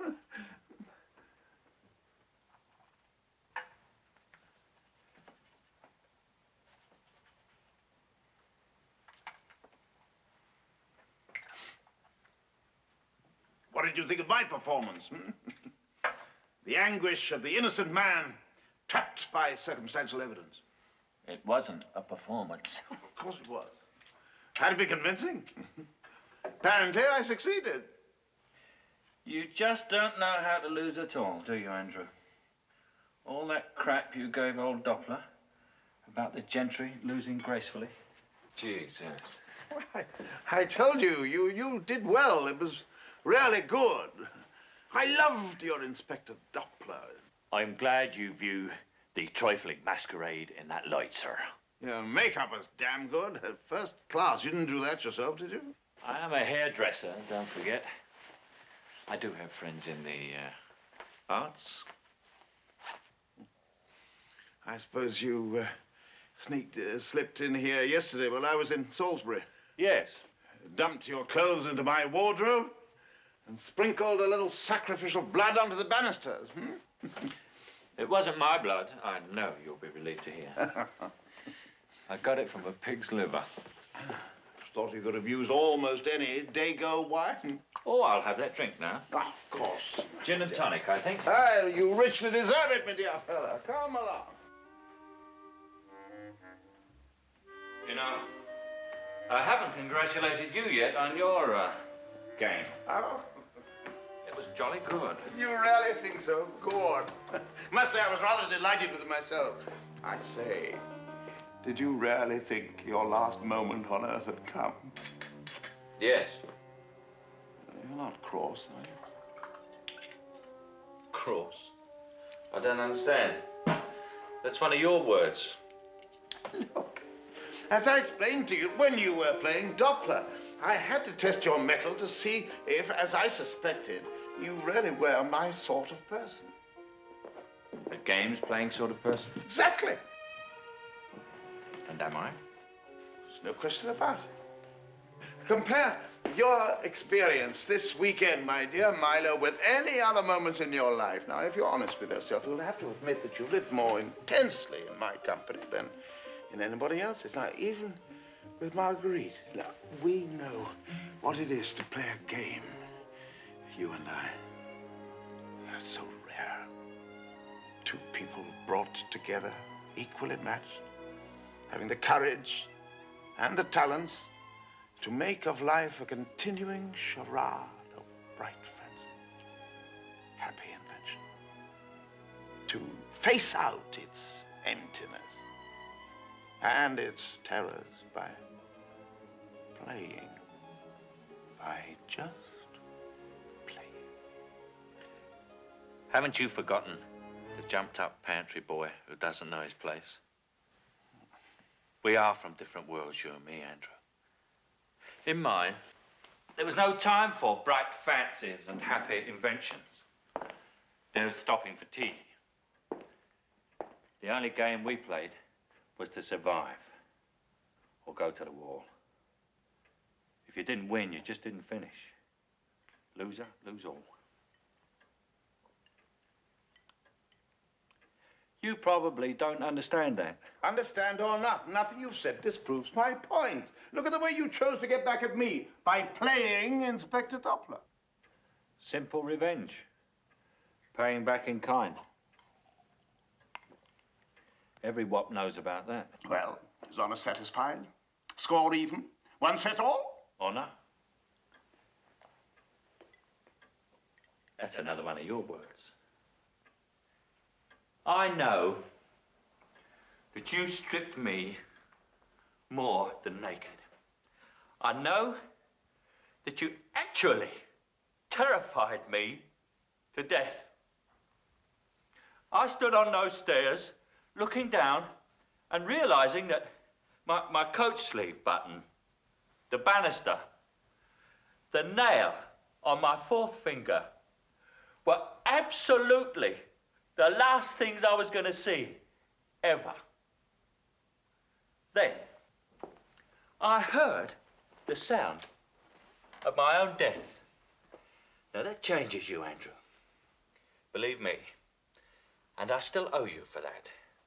It'll pass its shot, my dear fellow. Here, let me give you I don't want an even score.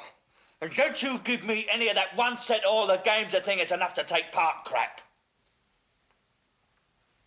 My father just took part. And his father. And his father. Losers. As far back as you can go. Well, it stops with me. With me, the Tindles start winning. And others start losing. You, for example.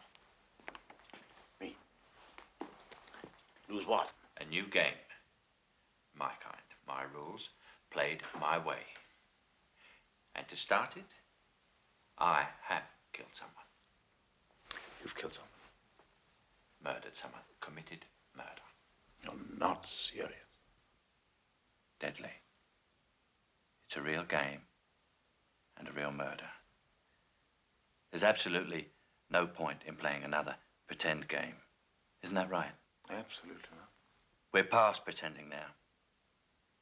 We leave that to the amateurs. The gentleman players like you.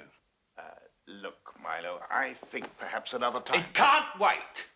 All right, all right. We'll play your game. Now, whom did you kill? Whom? Whom? Who besides yourself is the closest to being someone you care about? Would it be your girlfriend, Thea? Possibly. Why? She's the one. You killed Thea? She whose cobalt eyes were the secret forest pools of Finlandia. I closed them. Yes, I strangled her. Right over there, on that rug, I strangled her. And, oh yes, I screwed her first. You raped and strangled? No, not rape. She wanted it. You're lying. You can't take me with a crude game like this. Honestly, Milo, I gave you credit for better sport. When I was here yesterday planting the blood and clothes for old Doppler, Taya showed up looking for you. So I pitched her a little woo, as you would have said in your day, and we danced cheek to cheek to those cornball big band oldies of yours. I mean, who but you would have them? Anyway, it worked. She got itchy, and I had to scratch, didn't I? And afterwards, she got sleepy. And that's when I did it, old boy. I wrung her neck. She was under that freshly dug mound of earth that old Doppler took such a fancy to. Was? You mean she's not now? No, I moved her. Where to? The flooded gravel pit? Fu Manchu's abandoned glue factory? It doesn't matter where to. The police will find her in due course if they haven't found her already. The police? Yes, I phoned them about an hour ago and asked them to meet me here at 10 o'clock. They should arrive in about 15 minutes.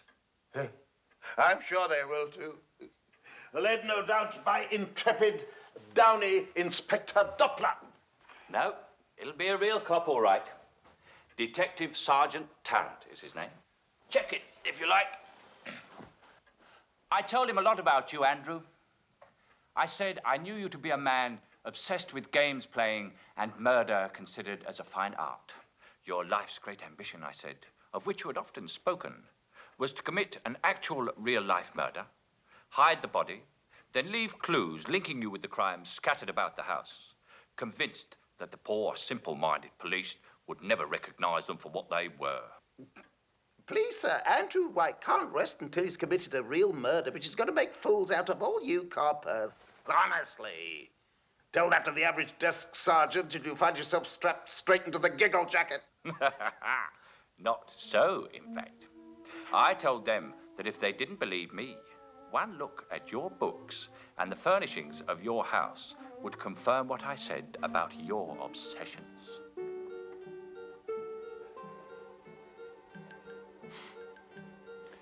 What? I also told them that 2 days ago, your girlfriend came to my house in great distress, saying that you suspected her of having affairs with other men and threatened to kill her. I bet they believed every word of that. In the end, yes, they did.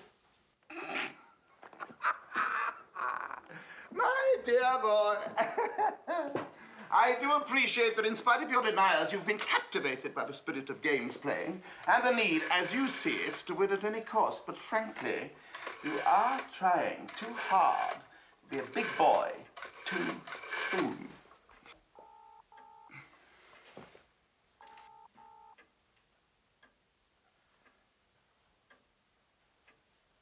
Hello?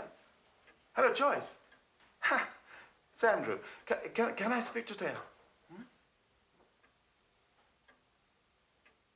She... What? She's been strangled. Where was this? When was it? Where was she found? What? Joyce, I can't understand what you... Look, Drew tried to control you. What? The police? Ask. Oh, my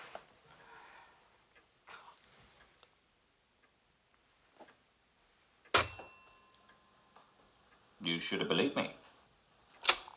Now, we're going to play the game. In a little over 13 minutes, the law will arrive. It's going to be your giant brain against their plodding ones. Concealed about this room are 4 clues incriminating you as Taya's murderer, including, as a final expression of your contempt for the police, the murder weapon itself. Now, Are you ready? Can't make a game out of real murder. We'll see. Now remember, 4 objects. Those that you don't find, be sure the police will. And they are all in plain view. And the first object is a crystal bracelet. Not the one. Yes. I tore it off her wrist. It's inscribed. All right, all right! I know how it's inscribed.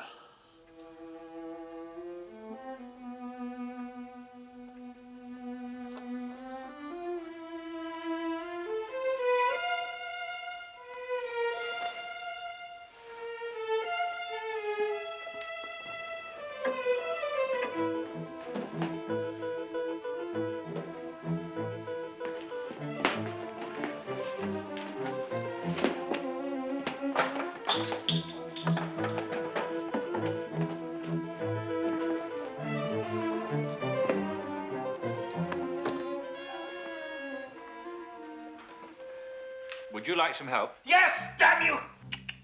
So soon. Now, where's my list? God. Here it is. For any man with half an eye, what stands before him he may spy. But optics sharp it needs and keen to see what is not to be seen. You said everything was in plain view! Well, aren't I the shifty old slide boots then? You're not giving me anything of a chance, you bastard! Now, think. And it's in plain view, yet not to be seen, and optical tricks involved. Optical. Finding key to see what is not to be seen by the naked eye. It's microscopic! Only a fragment of it is showing! That's it! The traditional tool of your trade, Inspector.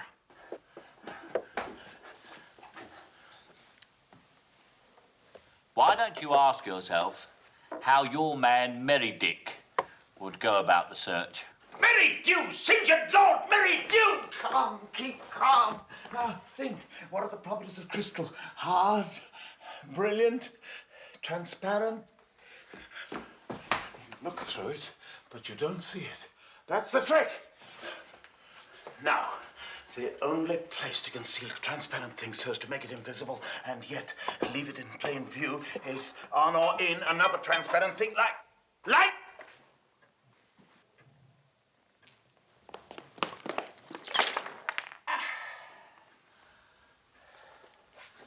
Clear as crystal.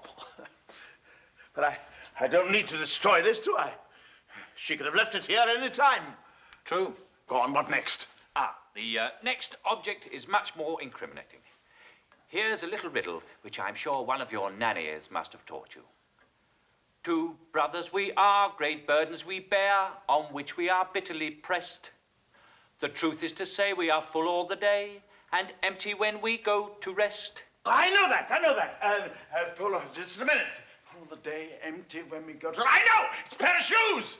In this case, one lady's left black shoe, size 6. The other, I need hardly add, is on Taya's foot.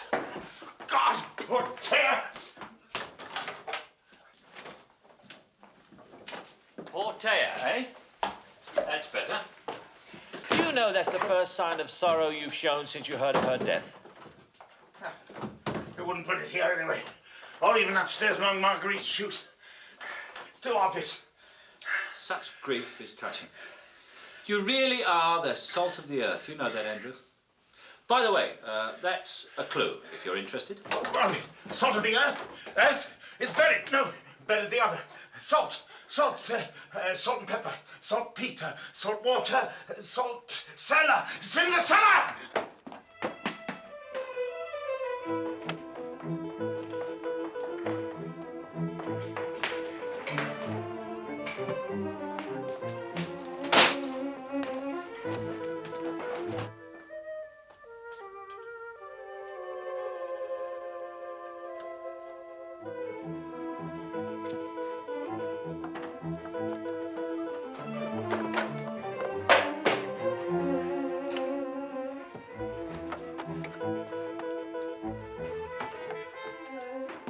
You're really turned on, aren't you, Andrew?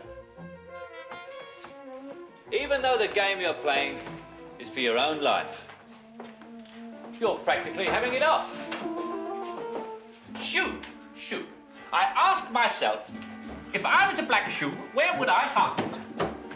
If I was as black as your hat. If I was as black as the ace of spades.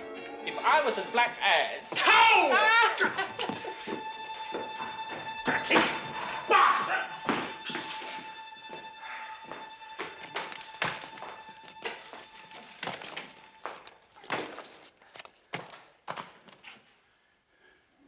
Dirty son of a bitch! You're getting warmer and blacker. Must be quite a new experience for you. I don't suppose blacks play much of a part in the books you write, do they? Except for the odd eyeball-rolling darky to take his place alongside the swarthy Yid, the oily Levantine, and others of that kidney up.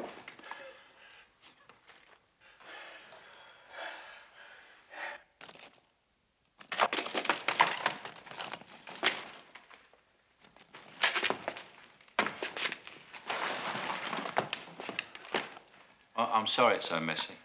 It's only earth. From Taya's first grave in your garden.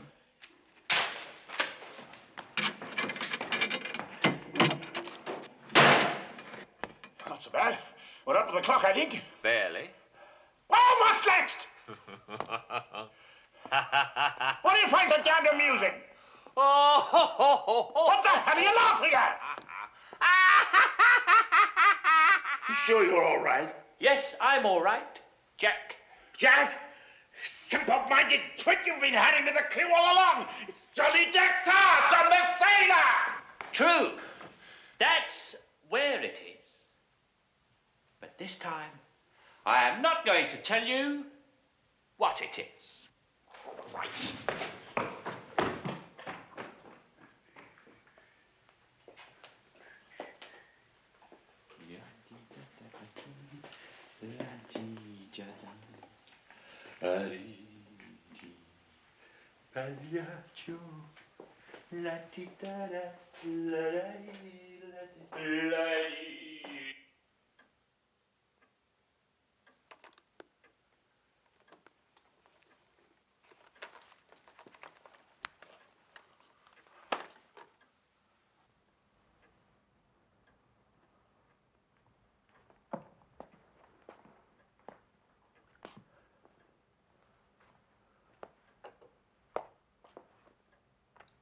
He looked disappointed in you. But then it's no laughing matter. Or is it?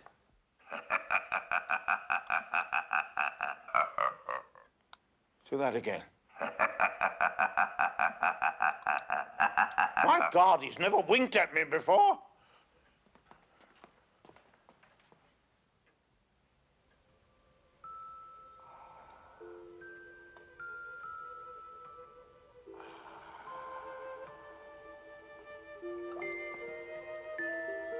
Suppose the other lash is on one of poor Taya's eyes. She won't miss it. They're both closed.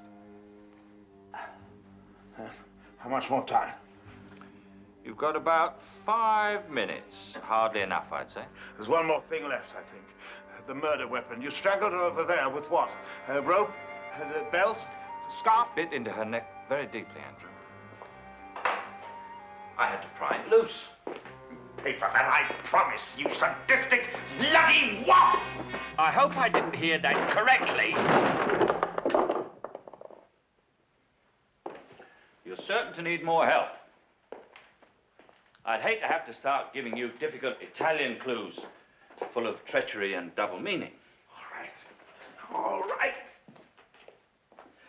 As several wops have remarked from time to time, non è oro tutto che scintilla.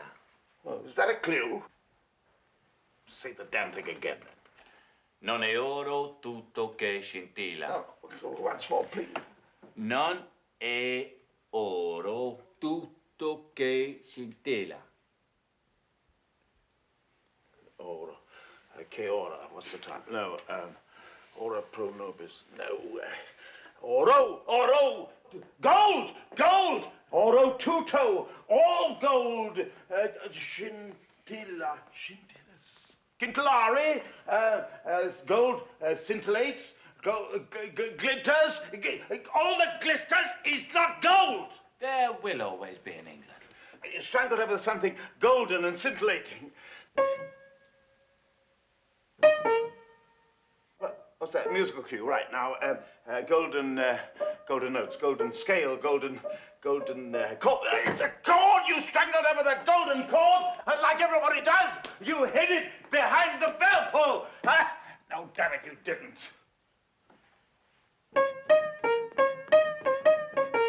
Anything goes! In olden days, a glimpse of stocking was looked on as something shock. Stocking! Well, what do you put stockings up on legs? Legs, golden legs.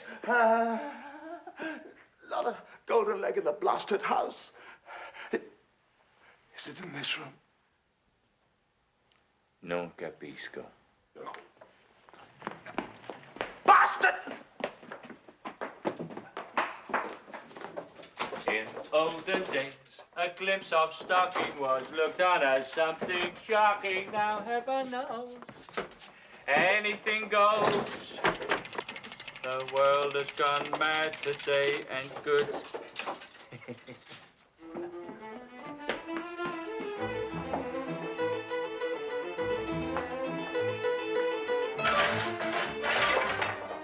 I think I can hear something.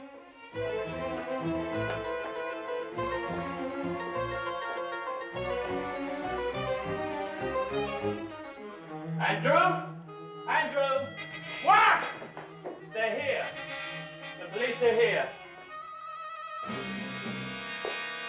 It looks like you've had it. They're coming up the drive. Keep them out! Keep the police out? It's just not done, old boy. But still, I'll try. Just one more minute. Stolen somehow. Please. Remember, in olden days, a glimpse of stocking. Mr Tindle. Olden days. I wasn't expecting to find you here, sir. Good evening, Sergeant Tarrant. Olden days. Before tights, what? Nylon. Before nylon, what? Silk. What else? What else? Oh. Clocks.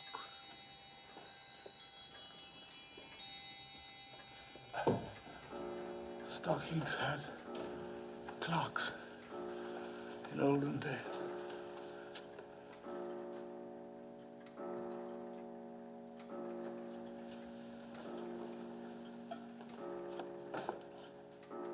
Glimpse.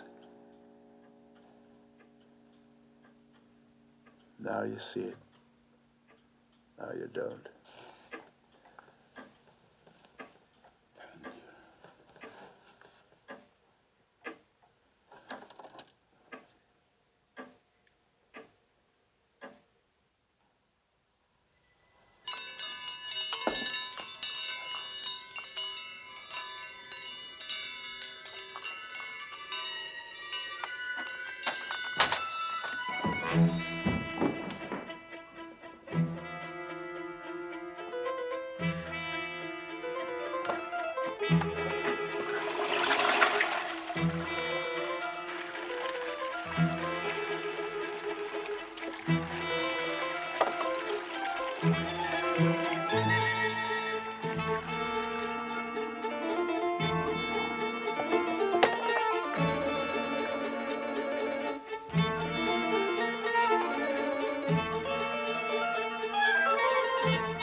It wouldn't take long to dig up, Sergeant. Why don't I have a go at it? Oh, surely that can wait till morning. By then the guard should be able to sleep. Mr Wyke is safe and I can wonder Mr Tindle. Even at the risk of inconvenience, I'm afraid. But just let me tell him you're here.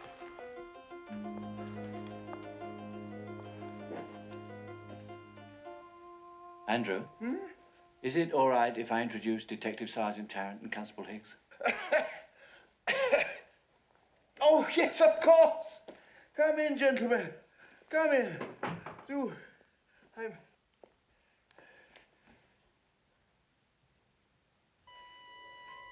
Or should I say, Inspector Plodder and Constable Fresh Faith.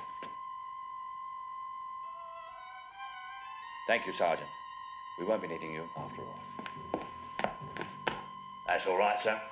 Better to be safe than sorry. That's what I always say, sir. Good night, Sergeant. Good night, sir. Good night, Constable. Good night, sir.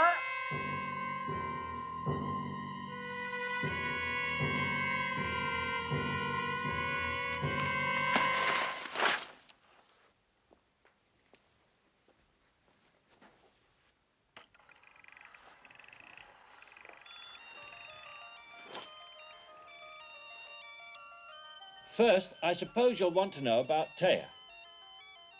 She did call yesterday while I was setting up the Doppler scene. And I told her about the trick that you played on me with the gun. And she wasn't a bit surprised. She knows only too well the kind of games you like to play, the kind of humiliation you enjoy inflicting on other people. I explained to her that I wanted to play a game and get even with you, and I asked her to lend me a stocking, a shoe, a false eyelash, and that bracelet that you bought her. And she was happy to help. And so was her flatmate, Joyce.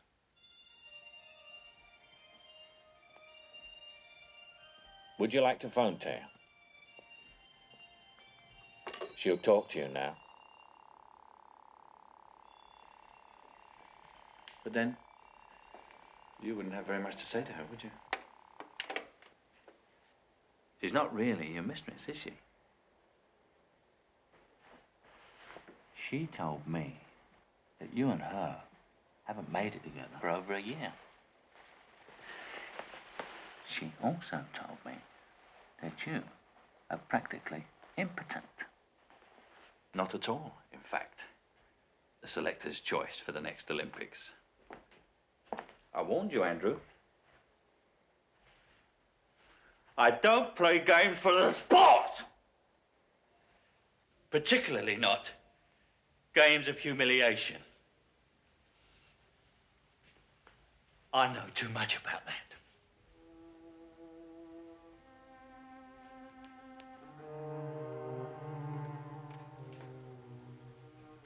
Where are you going? I'm going to get Marguerite's fur coat. She's not coming back. No.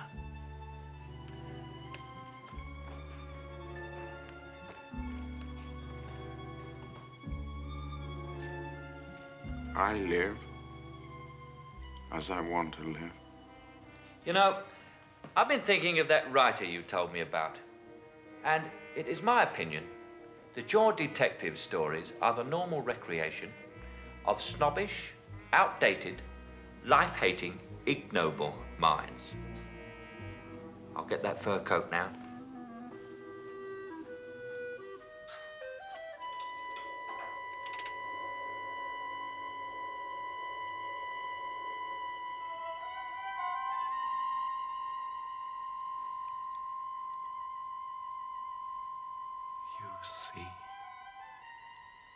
You see,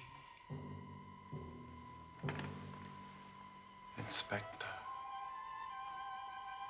I was working in my study when I heard a noise in here. So I took a revolver and I came in here to investigate. Here was this young man running down the stairs with my wife's fur coat over his arm. I shouted for him to stop, but he wouldn't pay any attention, but ran on towards the door, hoping to make his escape.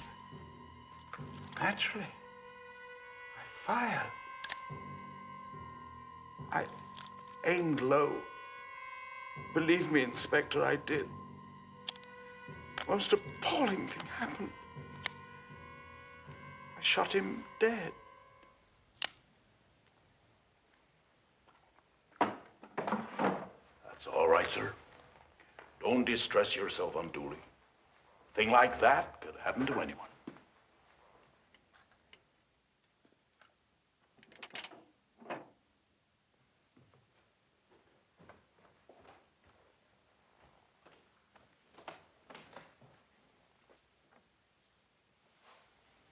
I can't let you go now. What do you mean? Going about telling everyone. It's just not possible. Whom would I tell? Who'd be interested? One person would be too many, even Marguerite. Especially Marguerite. What are you going to do then, Andrew? Shoot me down? Play that old burglar game again? That's right. It wouldn't work now. No. Why not, I wonder? Because of what really happened after I left here last Friday night. Oh. What really happened? I did lurch home, dazed, dirty, and humiliated. And I sat up all night. And in the morning, I went to the police station and I told them what you'd done to me.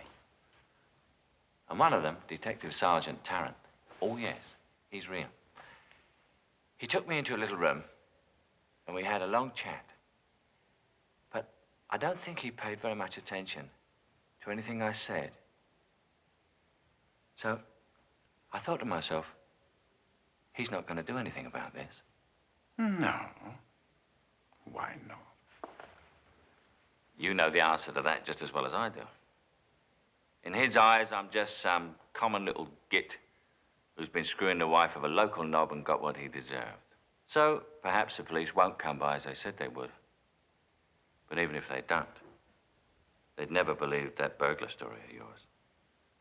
Not now. So you see, you've lost. You can't fool me anymore, Milo. I haven't believed a single word you've been saying. It's the truth. Liar. Phone Sergeant Tarrant if you don't believe me. You come here and announce your intention to steal away my wife. You pry into my manhood. You lecture me on ignoble minds. And you mock the creation of my life. St. John, Lord, merit you. Well, they're all real bullets this time. The game's over, Andrew. I'm going home now.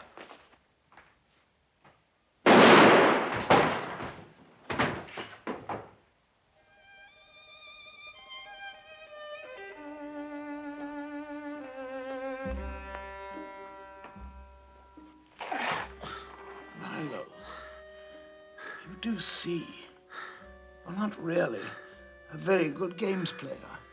I mean to say, never play the same game 3 times running.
Andrew,